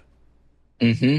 Yeah, no, and I think that uh, the scientific and medical establishment is a reactive thing. It's a reactive entity. It's reactive to the needs of society, which means there's a time delay from when something bad happens to how quickly we respond. So we've got this diabetes epidemic, and so the reaction is to give insulin, or the reaction is to do this, or the reaction to do that, because we don't really understand what people have been doing, that suddenly we have all this diabetes. And it's like, well, now we know, oh, once you have diabetes you can't cure it. Well, now we know that you can cure it, in the fact that you can be without symptoms of diabetes if you Mm. adopt a whole food plant-based diet, and do some walking or whatever. And then we have other examples of, like with cancers. I mean, we can cure cancers in some people with chemo and things like that. And so, is the disease actually gone? It's like it's not present, and you're not having symptoms. And so there's this effort now that the goal really of health is to be symptom free. And then, this idea of like you have cancer or you don't, or you have this disease or you don't. It's like it really doesn't matter. What matters is like you're healthy and you don't have symptoms of whatever it is. So there's this idea of like, well, if we can just treat the symptoms so that you don't have the symptoms, then it doesn't really matter. And if we can get rid of the bulk of the cancer or whatever like that, and keep it maybe at bay or whatever. But this hints at that it's a process that you can control. It's a metabolic thing. It's not a genetic. So in the 70s and 80s, when people started to discover genes, it was like, oh, genes are everything. Genes are why we have all disease. And so that's, cancer is a genetic disease, and retinitis pigmentosa is a genetic disease. And it's true. And in the 70s, it was definitely true, because we didn't have as many cancers as we do today. And the reason was because of how we were living. We were eating the leaf that had whatever it was Okay. in, that we didn't know we were doing. We didn't know what we were eating was important, but we were eating something that was doing something in our bodies, or living in a certain way that prevented cancer from happening until you were old. And it was once you were really old, you might get cancer. And now it's like you're 30, you have cancer, you're 35, you have cancer, you're 40, you have, what the heck is going on? And now everybody's freaking out, and everybody's looking to, oh, there's the COVID shot, or it was the this or that, and it was Right. whatever.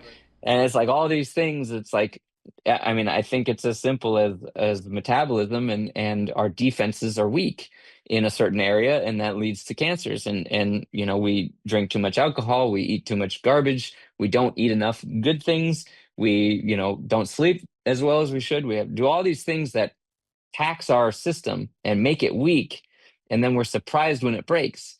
And I think that I've learned along the way that the humans have evolved over a very long time, and one of the things that's unique about humans is that we respond very well to stress.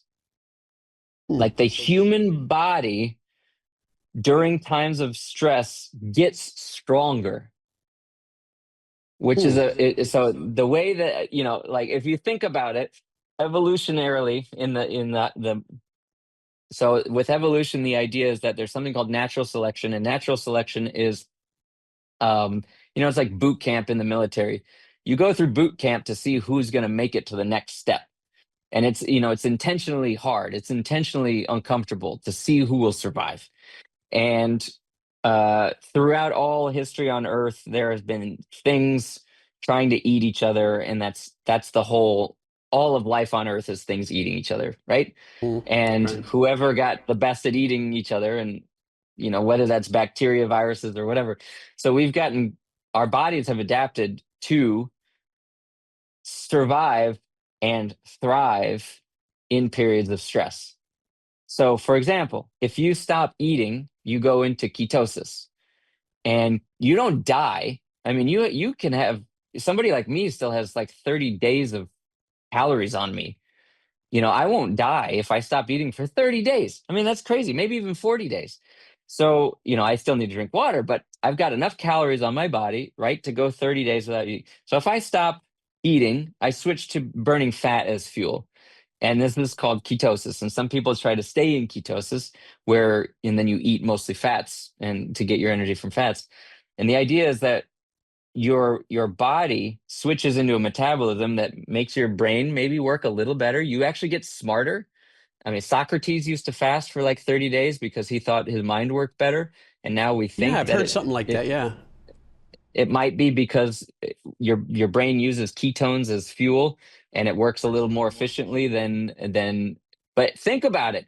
If you evolve on Earth, if you were hungry for a day and that made you like, oh, you are gonna die. There's no way, right? And so it only makes sense that if you didn't have food for a few days, that you would get smarter because you had to find food. You were That's a pretty gonna straight die. pull. Yeah. Right. You were going to die unless you could figure out where to find the food. So your brain had to get clear, your mind had to get clear, your body had to switch into a higher gear, and you had to be ready to go. And so, it's no coincidence that all of the religions have fasting as a practice, right? It's obvious to me that that was a survival, something that helped humans survive was being in a fasting state, and maintaining that ability was really important to survival of people over time, because you'd go through famines, you'd go through whatever. You need to be able to have this. So this fasting thing, now, we're doing cold plunges now, Yeah. and we're doing Yeah. saunas. Okay. So you jump in a cold plunge, there's a response that's beneficial to the body. You think, oh, if I jump in freezing water, it's going to hurt me. And like somehow, no, it's actually good for you to jump in something cold every now and then, right? It's actually good for immune system. So in the sauna, we do the same. Now, oh yeah, go in a sauna. That's good for you. And it's like, okay, so stressing our bodies is not just something we can handle. It's something that's actually good for us. So I took this idea of like, okay, we're meant to put ourselves in periods of stress. We're meant to do that, not because uh, it's because it was going to happen.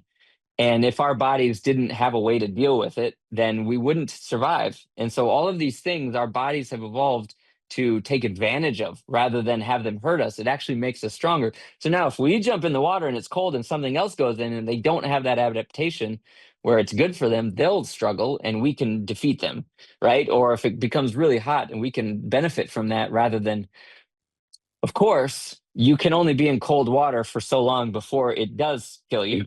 Right. And Hypothermia. you can Right. Yeah. yeah, and you can only be in the hot for so long before it does kill you. So this is where, the modern excesses that we experience in our life, those stresses break us. So now you go in the sauna too long, or you start to become hyper focused about, oh, I got to do my cold plunge for 30 minutes and really push the boundaries. And it's like, well, now you're doing more harm than good. Or I'm going to fast for, 50, 60 days or whatever. And it's like, well, maybe you don't need to go that long. And, or I'm going to eat everything all the time and never fast. And it's like, okay, well, now we're talking, so we got to live in this push and pull where we're exposing our bodies to stress so that it can get stronger. And we're not doing that as a society. It's not natural. It's not in our society anymore. It's not like you have to walk 10,000 steps every day. You had to do that. And if you go into Europe these days, you have to do that a lot of places because it's a nightmare to Right. drive and you may as well Right. just walk. And so we're set up to make it so you can sit in a chair, then go sit in a car, and then go sit in another chair, and then go back in the chair in the car, and then go back home and sit in the chair. And you're just literally So sitting, true. and it's by design. Like we made it that way. And so you have to go out of your way just to walk. And it's like, can I just walk to work and that be my exercise? So, Yeah, for we've 99.9 thousand years before the industrial age, we were yeah, cooking, we were yeah, walking, we were yeah. doing things, we were, hunter gatherers, even in the more 5 to 700 years, not necessarily hunter gatherers, but still the lion's share of the world were still plowing fields and picking their own food and catching their own, Yep.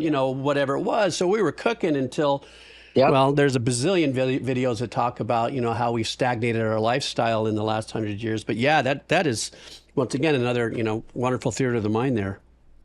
Right. So, yeah, and we were diving into a river to cross it or to get to fish or whatever. So you're jumping in the Right. cold Yeah. river. And so all these things are good for us. Not just, they're not just stressful, they're actually good for us. And with the tools of science and blah, blah, blah, we're actually able to understand why they're good for us. And so, of course, the first thing that people do with the science of it is to try to put it in a pill. Can we put Of exercise in course. a Right. pill? Right. Can we give you a pill that mimics being in a cold plunge and get the same benefits? Or the Right. GL1P, isn't that what the whole thing is with these new shots that people are taking? I don't know what you call the names. I'm not going to say the names of the companies, then, but we know what they do is they accelerate the quote unquote it, or what it really does. I think it does is that it synthesizes what your body would naturally be doing if you had that previous pre-industrial age doing things. It seems to synthesize that effect into your brain and shuts your eating down or something. Therefore, what you're really doing is you're force starving your own body by flipping your genomes. And I don't know if I'm beginning to sound like I'm making a little sense, but is that kind Yeah. of close? Well, the thing that I take away from it is that you eat more than you should, and then you take something that makes what you eat do nothing. And I'm just like, so you're paying Yeah.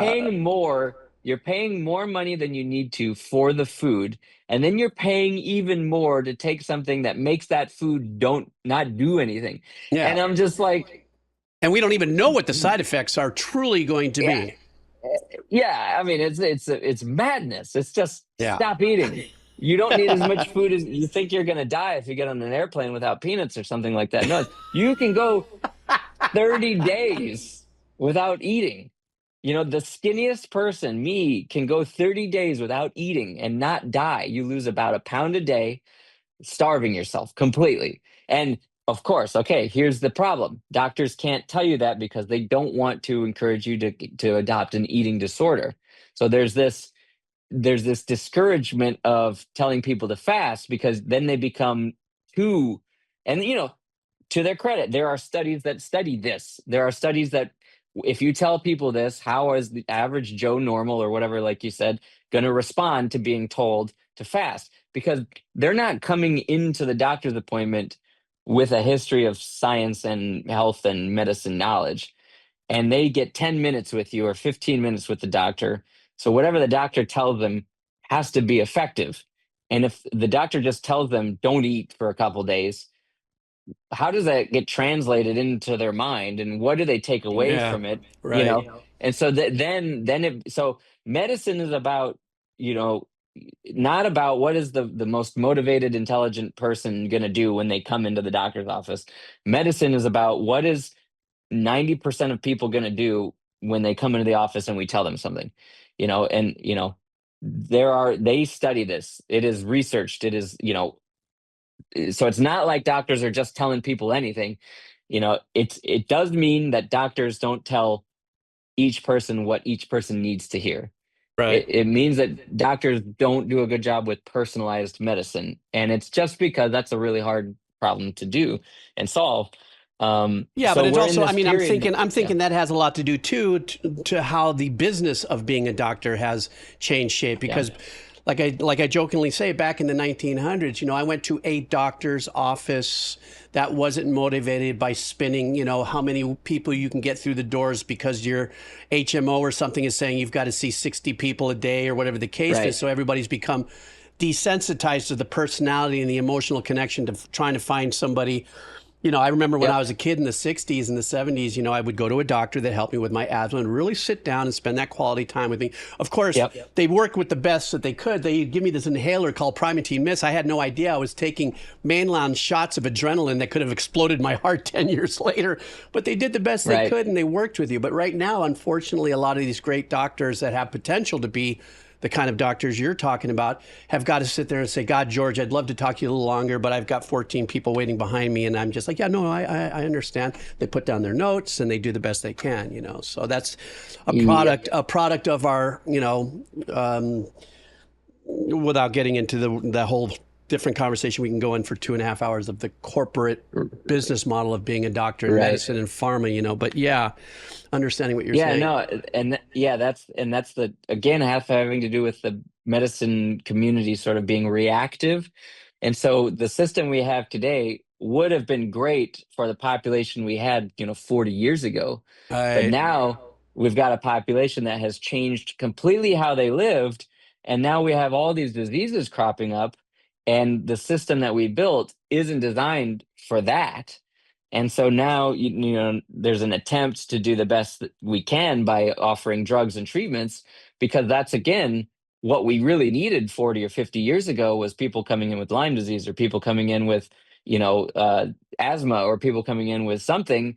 And we had treatments for that, and we had treatments that we knew worked, and we, did stuff and blah, blah, blah. And now we're having people not responding to treatments. Now we're having Mm. symptoms of stuff that don't respond to a single drug or a single treatment, and it's because it's a lifestyle metabolism problem. It's a multifaceted problem. You need sleep, and you need exercise, and you need nutrition. A drug isn't going to replace those things. And so if we stop having those fitness snacks that we used to have, Mm. when you would have to walk, somewhere, I or like when you that would have fitness to. snacks. I like that fitness snacks. That's a little play Yeah. on words. It colors. It makes you pause. That's a good statement. Fitness snacks. Well, we don't realize when we do it, like when you chase your kid around somewhere, or when you, Mm. are somewhere and you do something and your heart rate goes up because you're doing it, or whatever it is, these little moments of activity we used to do a lot more often, and we don't do them. And so, the real tragedy is I see a lot of people sitting around waiting to die because they think they're old and their body's broken, and they don't really understand how much power they have to change that. And so, because I was talking to my doctor. So everybody can ask me now, like, okay, well, why am I here? Why are you asking me? And I have all these opinions and stuff. So let's go back to my hypothesis. So I was diagnosed, and I got this tutor, and I started to learn all this stuff, and I started to go back to intermittent fasting. I started to focus on my sleep to make sure I was getting good sleep, because your retina, 10% of it regenerates every night. 10% of your Oh retina wow. regenerates every night if you're sleeping, right? And so that means every 10 days you have a whole new part of your retina. So basically, what Oh happens wow. What is, a trip. uh, yes, what happens is processing photons, digesting packets of light is very expensive on your body. It's a metabolically stressful. And a side effect of processing the light is something called oxidative stress. And these reactive oxygen species get put in a garbage bag, like literally on the ends of your retinas and of your cells. And then there's just so much of it that your body doesn't process it. It just stores it in these garbage bags and then detaches them and just says, okay, deal with that. And Hmm. every night, 10% of those bags get taken away. Garbage gets taken away. And so every 10 days, that gets rebuilt. It's fully like all the it basically takes 10 days for your whole community to have the garbage, picked up. So if you're not sleeping well, in my mind, then that system is getting stressed because you're not able to effectively take out the garbage. You're not getting the cue from your sleep, the melatonin, hormones changing that give this cue, and other hormones changing that give the cue to take out the trash. If that's not happening, the trash doesn't get taken out. And if enough of it builds up, then your cells die. And that's just, this oxidative stress. It's turning out that I believe this reactive oxygen species and oxidative stress is underlying a lot of the disease that's happening. And again, it's that Western Front analogy that it's like, okay, everybody is going to be getting more oxidative stress somewhere than they can handle. And that might manifest in me as first, me losing vision. Or, in somebody else, their pancreas stops working very well. They start to get diabetes. Or somebody else, Hmm. they, joints starting to go bad and they get arthritis. Or so it's like, okay, this oxidative stress thing could be a key. So anyway, so I started to focus on my sleep. I started to take a diet rich in antioxidants to try to, help handle reactive oxygen species. And then, What would those be? when Those antioxidants. What? Give me just like a short list. yeah, whole food, plant based. Okay. So, anything that grows that's in a grocery store that's colorful, maybe don't eat stuff out of your yard because sometimes it's hard to tell what's good for you or not. But, spinach and, green peppers, red peppers, stuff like that, asparagus, tomatoes, basically everything that's broccoli is really good for you, So everything that's in it. So you can see that somebody figured this out and they put it in our grocery stores. It's there. Somebody knows that this is good for us, and that's why it's in all of our grocery stores. And we're just not eating it Right. because Right. there's other stuff down the aisles that are in, Cocoa Puffs and whatever. So Oh shit! Here comes a lawsuit from Kellogg's. Oh, I'm yeah, sorry. right. Well, Yeah, like I we're will the say only that. ones to talk shit about shit food. Yeah, right, right, right. I will say that my opinion, and this may or may not be true, so don't take me for this, but my opinion is that it's not necessarily what you eat that's a problem, it's what you don't eat that's a problem. And so, if all you ate was Cocoa Puffs, That tracks. okay, yeah, if all you ate was a Big Mac at McDonald's, if that's all you ate, well, you're getting calories, you're getting energy, you're getting ATP generation, but you're not getting the nutrients. So, for example, in order to rebuild that retina, you need omega-3 fatty acids. That's what makes up the cells. That's the construction material. That's the underlying thing. If you don't have that, then that doesn't happen. There's no, you like go build my roof. It's like, well, where's the shingles? Where's this, like what, how am I supposed to fix your roof if you don't have the, and so, every night you have this tax on your body, the wear and tear, and then all day, and then you sleep. And then when you're sleeping, your body is doing its best to repair all the damage. It's like waking up and it's a hurricane on your body. And then you go to sleep and all the people Mm. come and try to repair everything. And it's literally, it's very interesting. Human consciousness, like we're allegedly awake right now, or allegedly conscious, you and I. That is a new feature of our brain. Uh, uh, our brain and humans, if you go back long enough in the tree of evolution, was not a conscious thing. So, in other words, what happens when you're sleeping, right? You're dreaming, right? So Yes. this is a weird thing to Oh, we're think going to go about. into a Carl Jung. Yes, We're going to go down that hole, folks. Here we go. Get your yes. parachutes. This is okay, and somebody can challenge me on this, but my understanding is that dreaming evolved first.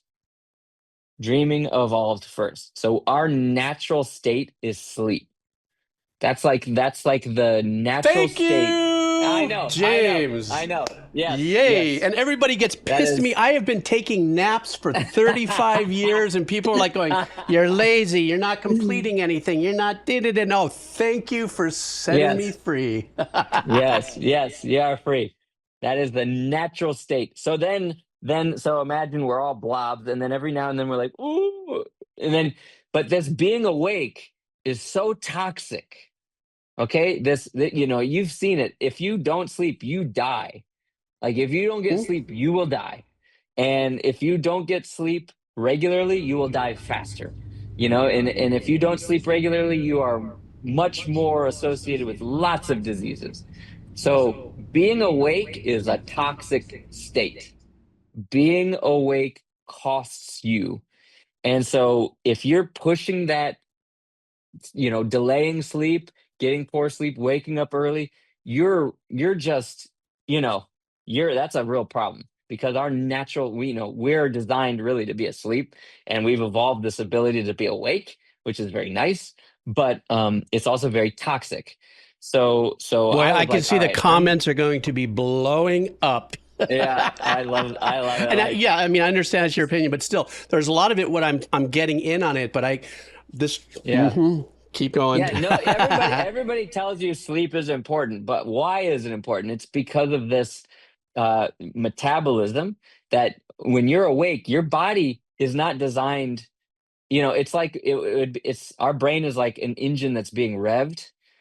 And if you kept your engine revving and you redlined it, for constantly, I mean, you can't do that. Every now and then you can blast out and do whatever, but Well, isn't sleep deprivation also a form of torture, right? That goes back since the Last Supper absolutely. and beyond, So, yeah, it Exactly. weakens your whole system. It weakens your thought process. It weakens your emotion, and it brings you Yep. to a place where it gets into a Pavlovian kind of Yes. path, Yeah. if you would. So, oh, did you notice I used Exactly. something scientific and scholarly and worldly right there? Ding, ding. Yes. So, you know, um, but anyway, so I adopted all this. So let's fast forward, blah, blah, blah. I'm telling you a lot of stuff. Then I go back to the eye doctor. So my vision at the time was 20/20. I had fine vision. I could see fine. I never had a problem with my vision, central vision. I was losing my peripheral vision. So I go back to the eye doctor. And so I had started eating spinach and sardines as like my staple. Okay. I love Because that. yes, so spinach, because of it has a lot of really important nutrients in it. Now I cook it for about a minute because there's something in there called oxalates that some people can have kidney stones if they eat too much of. If you cook spinach, it Yeah, can break those down. If I've you heard cook it that. too much, yes, if you cook it too much, it breaks everything down. So I just like saute it for like a minute in some water or chicken broth or some vegetable broth or some sort of broth. I just until it wilts. I just get it wilty for about a minute, and then I add in more broth, and then I add in sardines. So sardines are one of the most nutritious things you can eat if you eat animals, and they're Yes. probably yes, and there's something you can probably eat without feeling super guilty about because, You know they're when I'm getting very tiny physical, I'm fish. breaking in on you here, buddy. Let me Yeah, tell you something yep, about sardines. Here in Hawaii, uh-huh, sardines, especially for some more of the old school, old timers, we have a mhm, thing. My closet mhm. is full of sardines, but I have a friend of mine that lives in Portugal, so he sends me sardines that have different, in Oh, marinara sauce and yeah. stuff like that. But Yeah, what yeah, we yeah, do yeah, here in yeah, yeah, yeah. Hawaii, and anybody here in Hawaii will go, brah, which is sardines right out of the can, Yep, onion, just a yep. dash of whatever your spice might be, and poi. So are we getting a massive super organic, complex carbs. We're getting the omega-3s from the sardines. And of course, the onion and a little chili pepper water or little chili peppers cut in there. And people look at me and think that I am the grossest dude in the world, that I can open up cans of sardine and go, bro, I'm good. I mean, it is natural birth control. Nobody's going to want to get next to you after eating. What's You know, poi? pardon? What's poi? Okay, so this is really great. I think you'd really get a kick out of this. So that very powerful spiritual plant that the Polynesians, Native Hawaiians celebrate is kalo or taro. Many different strains. There's like 400. I believe there's like 400 different types of kalo from taro from around the world. But in Hawaii and Polynesia, it is called kalo. And what's magic about it, there's a spiritual connection to it, which, that's not where we're going to go with this for the Native Hawaiians and the Polynesians. But as a food source, and actually why it's kind of celebrated spiritually, is the root of kalo is where you make poi. So this is our complex carb, of where the I see. process is. So you can make pai or poi out of it. So you can make it in chunks. So it's like the I got it. potato root end of it, except the I got it. process is that for the Polynesians, the Native Hawaiians, making poi is taking that, boiling it just a little bit, just enough. I'm sure I'm going to get a little of this wrong. Somebody will straighten me out. But Sure, bro, sure, you sure, should know. sure. You should know, bro. And then they'll go through a process of turning it into a paste. Uh-huh. I So know it's exactly what easy. you're talking about Yes, now. yes. So Yep. that's what poi is. So really, that plant, like I Got it. said, the leaf, the stem, like an asparagus kind of thing, and the poi, that is just like the superfood. And we combine that with the sardine. I don't know why I'm pointing at Sardines, yeah. my food. Whoops, at Yep, my food yep. complex back there. But that is an actual very big part of, more of an old school eating. Now, of course, some of the doctors, one of the things, unfortunately, that's pretty big here is gout. So some of the Oh, yeah. doctors are like, yeah, you may want to lay back on a little bit of this, a little bit of that. Mainly, the Hawaiian salt and stuff like that, because that's part of it. But so funny that Yep. you would bring back sardines or bring up sardines, because to me, I'm like, I don't care if you don't like the way my breath smells. I still brush. I'm I eating don't, that stuff. I don't have a problem. It's not, it doesn't seem to cause bad breath. But anyway, I do. So I have come to appreciate the sardine because of the nutritional content of how dense it is for how little you have to eat of it. Because Mhm. what I learned, if you really want all your shingles to be repaired at the night, you need 2 to 3 grams of omega 3s every day. Every day. That's a can of sardines every day. That's like minimum. That's what you need, right? For all your cells and all the whatever to repair and everything. So if you're not getting it from sardines, where are you getting it from? It used to be you could get it from beef or other animals because the idea of a cow is that it eats grass and then the grass is fermented in the gut and turned into omega 3s. And then when you eat the meat, you get the omega 3s.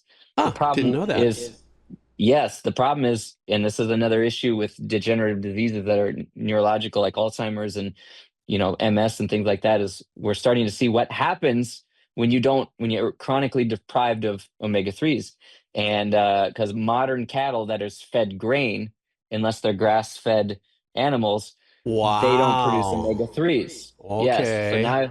now you're getting beef that the omega 3 omega 6 ratio profile is disrupted, and now you're eating beef, you're getting protein, great. So if you think about the origin of modern medicine, there's protein, fat, carbohydrate. Okay, that's as granular as we need to get.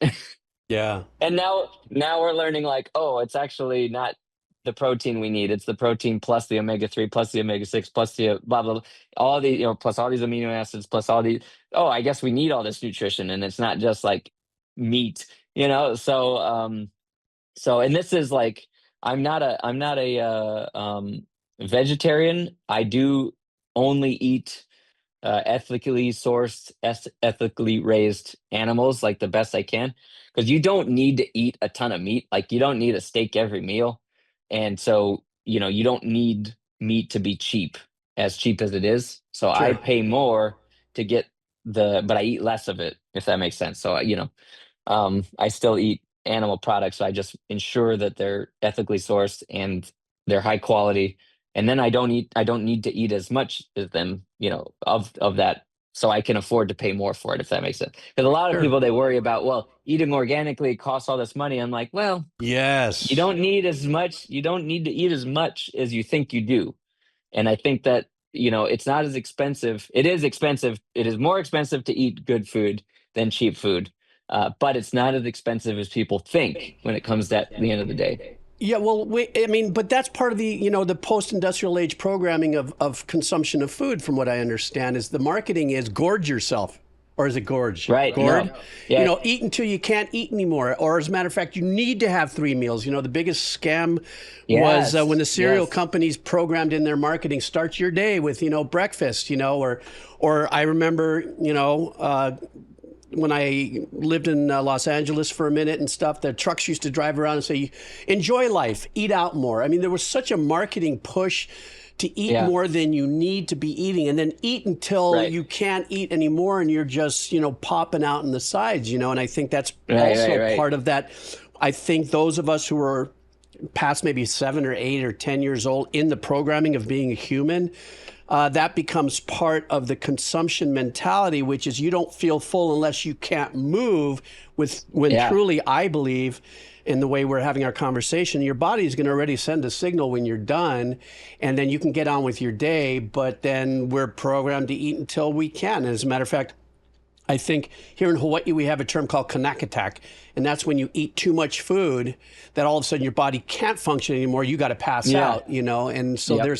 I think, concurrently with what you're saying, based on, everything you've been presenting, is that unilaterally running along that whole, line of how we've changed as humans, how we're eating, Yep. how that eating and the result of that eating is giving us more disease, and lack of understanding and stuff, is because the bigger narrative that's being underneath it is you're not completely satisfied as you think you should be, therefore you shall eat until you can't eat anymore. And I think that also probably is a major part of where we're going right now. So this thing that you Yeah. kind of brought up about fasting and eating Yep. right foods, and also what you just brought up, which was it is hard for people who have a hard time making a lot of money to buy enough food for themselves and let alone their families. This is the world that we're in, and kind of the new world Yep. machine, if you would, because there are still, out of Yeah. 9 billion people, there are still billions of people that are still kind of eating less than crappy food because they can't afford it. So they have Yep. to eat better foods that might be living a little longer, blah, blah, blah. Well, yeah, so there's also this idea of, if you were getting up and building a landscaping wall all day, or if you were taking the stairs all day, or if you're running around delivering mail, or going up and down stairs in an office building, or running between meetings, or this or that, because you didn't have computers that you could just Teams Right, message sure. each other. You had to get up and walk down the hall and talk to that's a fitness snack. Okay. So Right. so we're just way more sedentary today. Yeah. So eating breakfast is fine if you were going to go work in the garden all day, and eating breakfast was great if you were going to be running up and down the hall yelling at your partners about something, or walking to and from work, or the fact is that we don't do any of that anymore. So eating breakfast, lunch, and dinner is overkill because we're just sitting for most of the time. Now, if you're like, you get to a point, and we all have gotten there, where when you're really hungry, food is amazing. And it's like, I don't mind Yeah. fasting because I like pushing it to the point where it's like, when you take that bite, you're just like, oh my God, food. I love it. So I'm a foodie. I take time, I make recipes. And this is the other thing. Okay. There's something that really bothers me about modern society. It's that we're busy, busy, busy, busy, busy, busy, busy, busy, busy. For what? I don't know, but everybody's busy. So we've switched to convenience for eating rather than making it a cultural event. And so it used to be, dinner, everybody got together and you sat and you talked about stuff, and it was this whole thing, and it was a home cooked meal, and we got away from that, and we got less and less and less of that. People still like to do it, but it's harder and harder and harder. So then the kids, they grow up, they don't have time to learn how to cook from their parents. And the parents didn't think it was important to learn from their parents. So we've got a couple of generations of people that don't make their own food, don't know how. And so then, you go to the grocery store, you don't really understand what you can buy to make food at home and how quick and how delicious it can be. So I encourage everybody to understand you live in a society built by other people that you don't understand. They engineered systems for you to live in that are automatic, and to make it as easy as possible to just go to the fast food place and buy fast food. It's Yeah. designed to be easy, right? Yeah. It's designed to be easy. And but what I want to convey is it's still also easy to make good food at home for not that much money, especially if you make multiple meals in one sitting that you can, especially now, because a burger is like $25. I mean, Right. it's like, it's like you really, nobody who can afford to eat out anymore. It's crazy. It's like that perfect storm is coming, and we're Yeah. in the middle of it. We're kind of like, I believe where we are right now in understanding us as a species in present time is kind of like when George Clooney and Mark Wahlberg are in the boat of the perfect storm, and they've been weathering all this shit and stuff, and then they finally see that 100-foot wave. I think that 100-foot wave is present in front of us, in the sense that that Yes. the changing of how we eat unilaterally, the marketing of how we eat, how much more we've become sedentary. And all of that now is starting to get into that perfect, like that wave is about to come down and squash us. But what I believe is wonderful about it is that the progress that we're making in putting out information like this and the bazillion other videos that talk about food and stuff and how it affects you, we're actually got to a place now, because of our fucked up economy and everything, which is what it is. It's going to force people to now say, Jesus, for fuck's sake. I don't know why all of a sudden I'm cursing. I think some of my anxiety of like what I wanted to feel is like kind of puking out right now. So I apologize for the bad language. But it's almost like saying, well, it's so hard to eat the garbage food now. James, you know what I do when I go to Costco? I will gladly spend $20 on these heads of lettuce and stuff like that. I mean, of course, you got to eat through that stuff kind of fast, because some people say, well, God, it goes to waste that's fast. the other problem. But I'll also buy, turkey burgers and freeze them and stuff. And, for the $25 it would have cost me to have 2 tacos and a so on and so forth, I've got actually 7-8 days worth of food that I cook at home. It's not that I can't afford to go out, just based on principle, to go out and pay that kind of money for that kind of food. Plus here in Hawaii, everything is even another 12 to 15% more expensive, Right. And so, there's that force of like, okay, well, and then the only unfortunate pushback on that is that here in Hawaii, at least, one of the things that is why Hawaii is, I think, a leader in type 1 diabetes, or type 2, I'm sorry. I don't know which one, I'm sorry, is because of what one of my doctor friends said: we eat rice cream. So why does he say rice cream? Is because there's such an amount of rice that is scooped onto our lunch boxes and stuff like that. But when I mean lunch boxes, I mean box lunch, I'm sorry, the way we like to eat our food here. But they add kind of like a sugar vinegar to it just to make it just a, so he calls it rice cream. And that in of itself, rice, white rice, bleached rice and stuff is such a cause of, the many challenges that come with that kind of food. Yeah, let me talk about this really quick, because there's a really interesting thing about genes. And if you're white from Europe, then your gene profile allows your cells to get large, physically large. If you're Asian, your cells can't do that. So basically what happens is, when you have dietary excess, when you eat more than you need, Europeans get fat. They physically get fat. They've adapted to take those excess calories and store them, in cells, and the cells physically get larger to accommodate this extra energy. That's an adaptation that they evolved so that they could get fat, and then they would go on periods of fasting where they could go long periods without eating, right? Asians don't have that adaptation. So basically, so you eat something, your blood sugar goes up, and then your body produces insulin, and the insulin takes that sugar and puts it places. And so that, that's the whole point of insulin, is to open the door to the cell to allow the sugar to go into there. When the cells have no more room for the sugar, the insulin gets put places, tells the sugar to go places it shouldn't go, and it ends up causing inflammation. And now, so what is diabetes? It's this insulin insensitivity. So now you've got insulin in your blood, but nowhere for the sugar to go. So your blood sugar stays elevated, and that causes problems. So you don't want your blood sugar elevated for very long. So then, what's the solution? Oh, they just inject even more insulin into your body.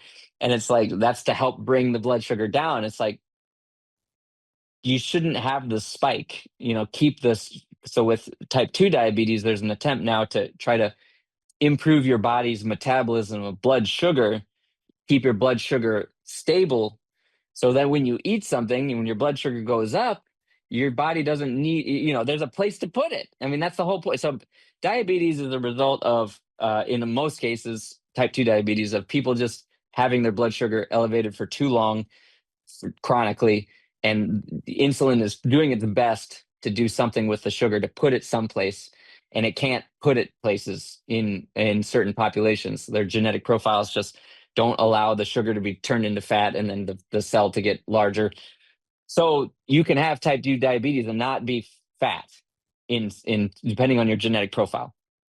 Americans can get like 5,000 pounds before they end up having type 2 diabetes, right? It's like you can get physically very fat before you start to have problems with diabetes. Some people it's sooner, some people it's later. So anyway, so that's the idea of this. If you're eating too much constantly, so many meals in a day, and again, okay, so I have to really be careful because everybody's different, and I'm talking in certain situations. This is true. I was just listening to a guy that he got diabetes when he was 60 or 70 years old after an infection. So he had an infection that damaged his pancreas, and he takes a drug to help the insulin come out of the pancreas. So diabetes, again, there can be multiple reasons for it. I'm talking kind of generally with associations of diabetes with dietary excess and sort of the mechanisms that I understand of how that works. So there's lots of people who have fixed their diabetes by controlling their blood sugar with their diet and exercise.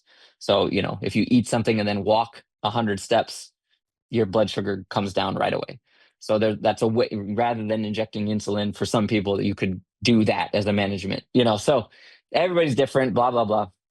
So anyway, my whole thing here is my vision went from 2020 to 2015, and now it's 2010. So 2010 means that I can see at 20 feet what a normal person has to be 10 feet away from to see. So if you're going to try to read a sign and you go 10 feet away and you can see it, I can read it from 20 feet, from twice as far away.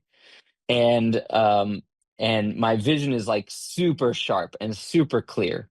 And my vision has never been this good in my life. Like, I remember flying in a plane and looking out the window, and like, I couldn't believe how far I could see and how clear the little people walking around. And I was like, what is going on? But it was because I focused on my metabolism. I focused on retinal metabolism. I No focused pun. on, yes, no pun intended. And I There you go. It got to you for a I second. know. I'm sorry. I threw off the brain there for a second. Sorry. No, I was just like, what did I say? Oh, yeah. Yeah. So, but yeah, and I went back and my visual fields. So if you asked me today, what's wrong with your eyes? I would say nothing. I don't know I can see my fingers right here where I normally wouldn't be able to see them. I can see them right now. So, I learned that when I was studying J Site, the company, that there is a period where your eyes go dormant, your cells go dormant before they die. So they stop working, they stop functioning, and they're turned off, but they're not totally dead. And there's a period where you could rescue them. And so the hope with that company was that they were going to rescue cells that you still had and then maintain them for longer.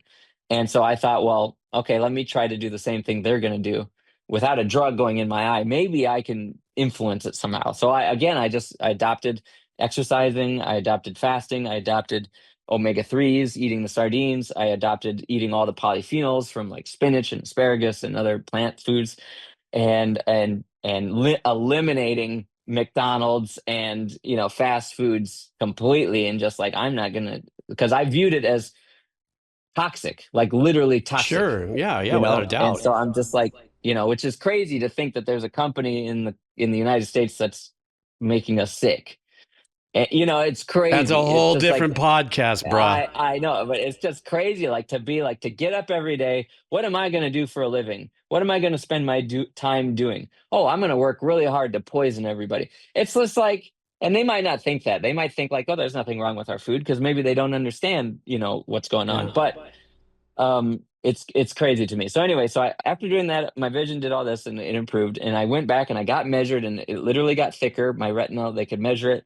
And I asked my doctor what he thought, and he's like, he told me that he thought I was just getting better at taking the tests. Like I was a better. I know, no, I was just like, What? okay. So Okay. I'm not laughing at the doctor. He spent his life studying this, but that kind of answer, Right. even a simpleton like me is like, bruh, what? Yeah, no, I mean, like, no, I don't think I can fake reading the bottom line of an eye chart. Like, I don't think that that's All something I right. can practice, and I don't think Yes, the visual that's it. You fields. memorized the eye chart. Right, yeah, I know. It's just, or, the thickness of my, anyway, so, and he could, if he came on here, he would say, well, the changes to my vision on their, the 2015, 2010 thing, that's hard to argue with. So my central vision obviously got better. I mean, that's, according to his tests, there's no, that's hard to fake. The other ones, my visual fields getting more expanded, the retinal thickness, he could argue those are variations that you could expect for whatever. Now, it is interesting that it's been years and my vision hasn't gotten worse. It did get better, and he might argue that the better is staying the same. Like he might just say those are normal fluctuations between measurements. I can say from myself, and I could understand why he would have trouble necessarily believing me directly, is that my objective or maybe subjective vision, what I see has gotten better, I think. And so, no pun intended, but so You caught yourself. so so there's the results of the measurements showing improvement, my own personal experience of it improving, my own desire to actually improve it, not to hope that it's improved. Because you got to understand, like the normal person is going to, it's really easy to imagine, and the what's that effect? The placebo effect is a very powerful effect, and hope is a very powerful drug, and all this stuff. So it's hard for a doctor, I understand, to look at a patient who's hoping for something and then attributing, the experience to something. I'm a different patient because I'm a very scientific minded person. I know the difference between, I understand what it means to do an experiment, and so I think that I have, and I'm keeping it up and I'm doing it, and my vision is still very good. And, and I'm 40 years old, and everybody tells me there's no way you're 40. You don't look 40. And it's like, I think that there's something here that I'm doing that is working. And I think that the theory, the foundation of it, the hypothesis is correct, and it appears to be correct. And I think it gives people power to know that they can control their health, and they don't have to be afraid of cancer. Like, oh, cancer's gonna hit me. It's like it can, and everybody knows if you stand in front of the reactor of the sun, you get radioactive particles smashing into you all the time, and you do that hours on end, then yeah, you might get some cancer out of that. Or if you drink alcohol every night and get drunk and drink wine every night, yeah, you might get pancreatic cancer or colon cancer or these other cancers. And we know, and this is the real challenge for me, is that because some people might have issues with what I'm saying, but you look at any doctor guidelines, they will say diet and exercise is 95% of your health. And, that's up to you. That's not up to the doctor. And if you come in, with some disease after living a life that they tell you not to live, how many drinks are you drinking? When you go, Yeah, I mean, you're almost setting them up. right? You're almost setting them up for their business model, Yeah. and I hate to Yeah. break it down. That just sterility of that statement is not saying that, it's a business model. These doctors want to go in and they want to save people. They want to make people healthy organically, authentically. But the truth be told, that's the business model, is knowing that you're very highly likely not to take care of yourself, even though I said right Right. here, the very first paragraph is exercise, eat Right. well and Yeah. stuff, Right. but Right. you Right. didn't, so now, Right. now Right. we get to work on you and I get to, buy Yes. a 15-bedroom house because you're not taking care Yep. of yourself. Oh, I made them sound bad Right. there. Sorry. No, it does. Okay, so for me, it does bother me that who we reward for what in our sort of Hmm? economy. Yeah. And the argument would be that it's an artificial system, and that if there was a more free market, that doctors wouldn't be this way, because we wouldn't be rewarding these doctors the way we are. And we don't even pay them most of the time. We just go and our insurance pays them. And there's kind of the insurance companies reward the doctors that cost them the least.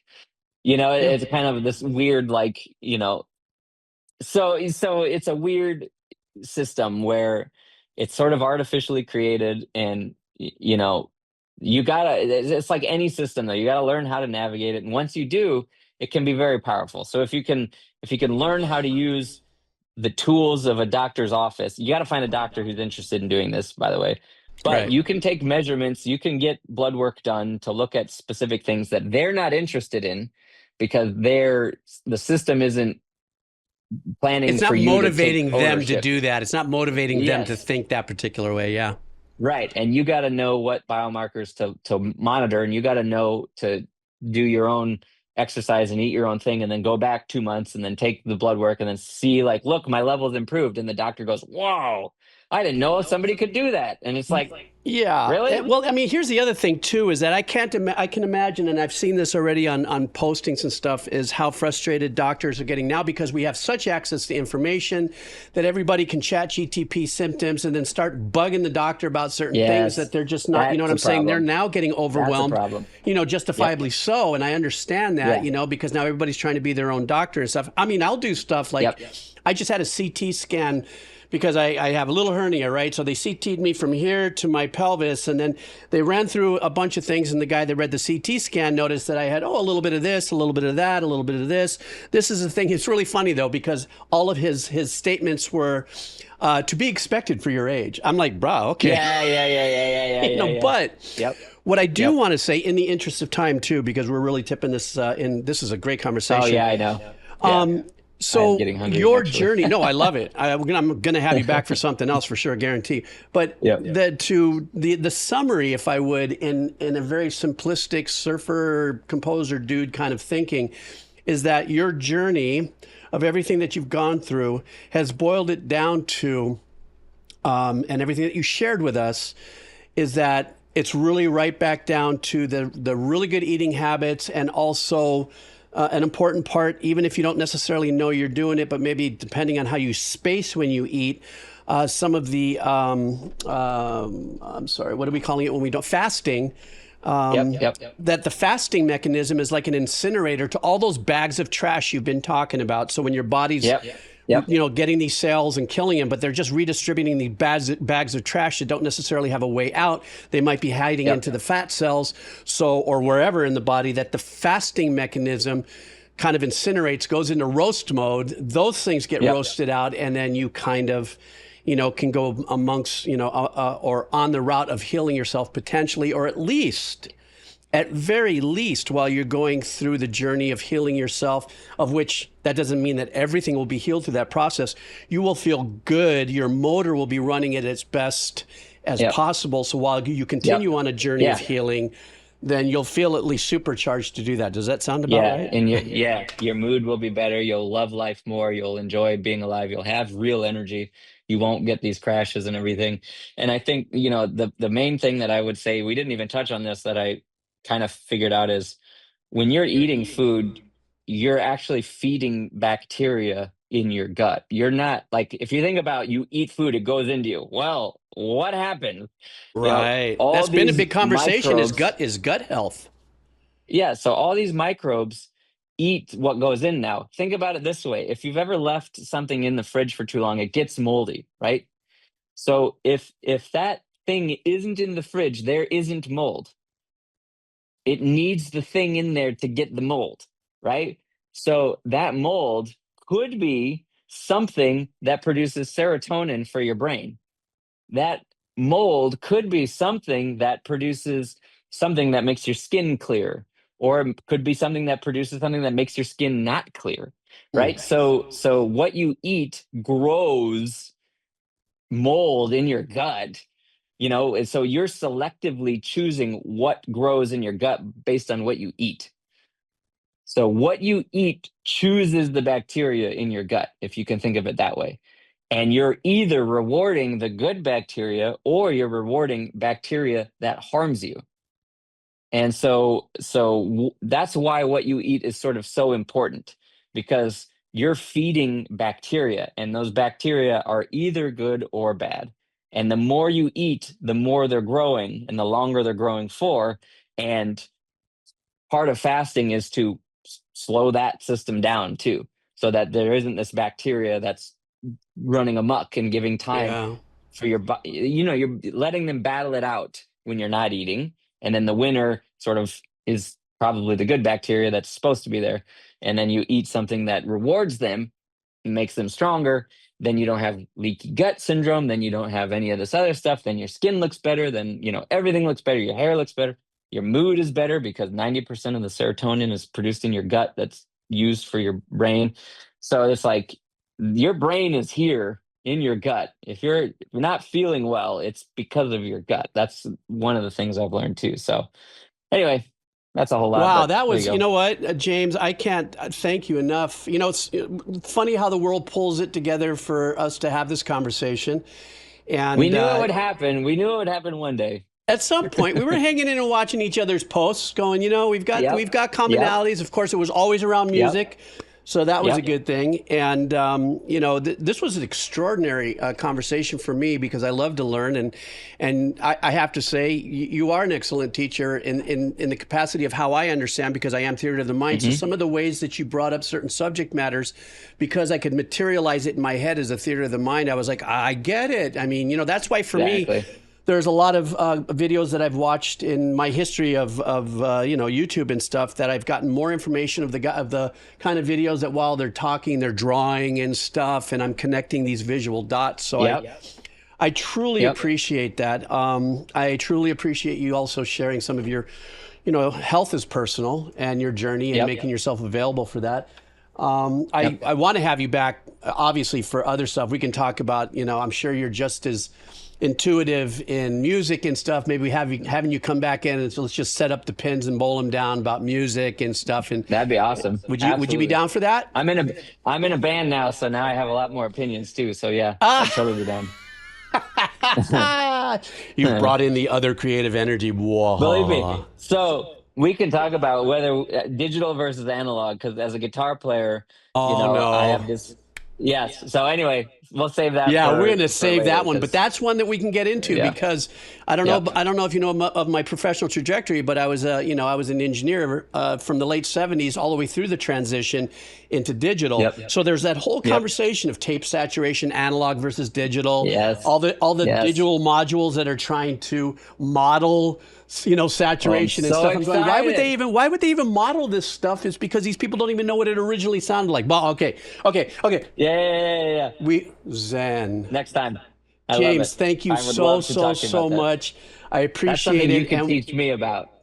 No, for sure. Hang out for me for just a second. I'm just going to end the video. Everybody here, if you enjoyed the video, of course, I'm sure there's already a ton of comments.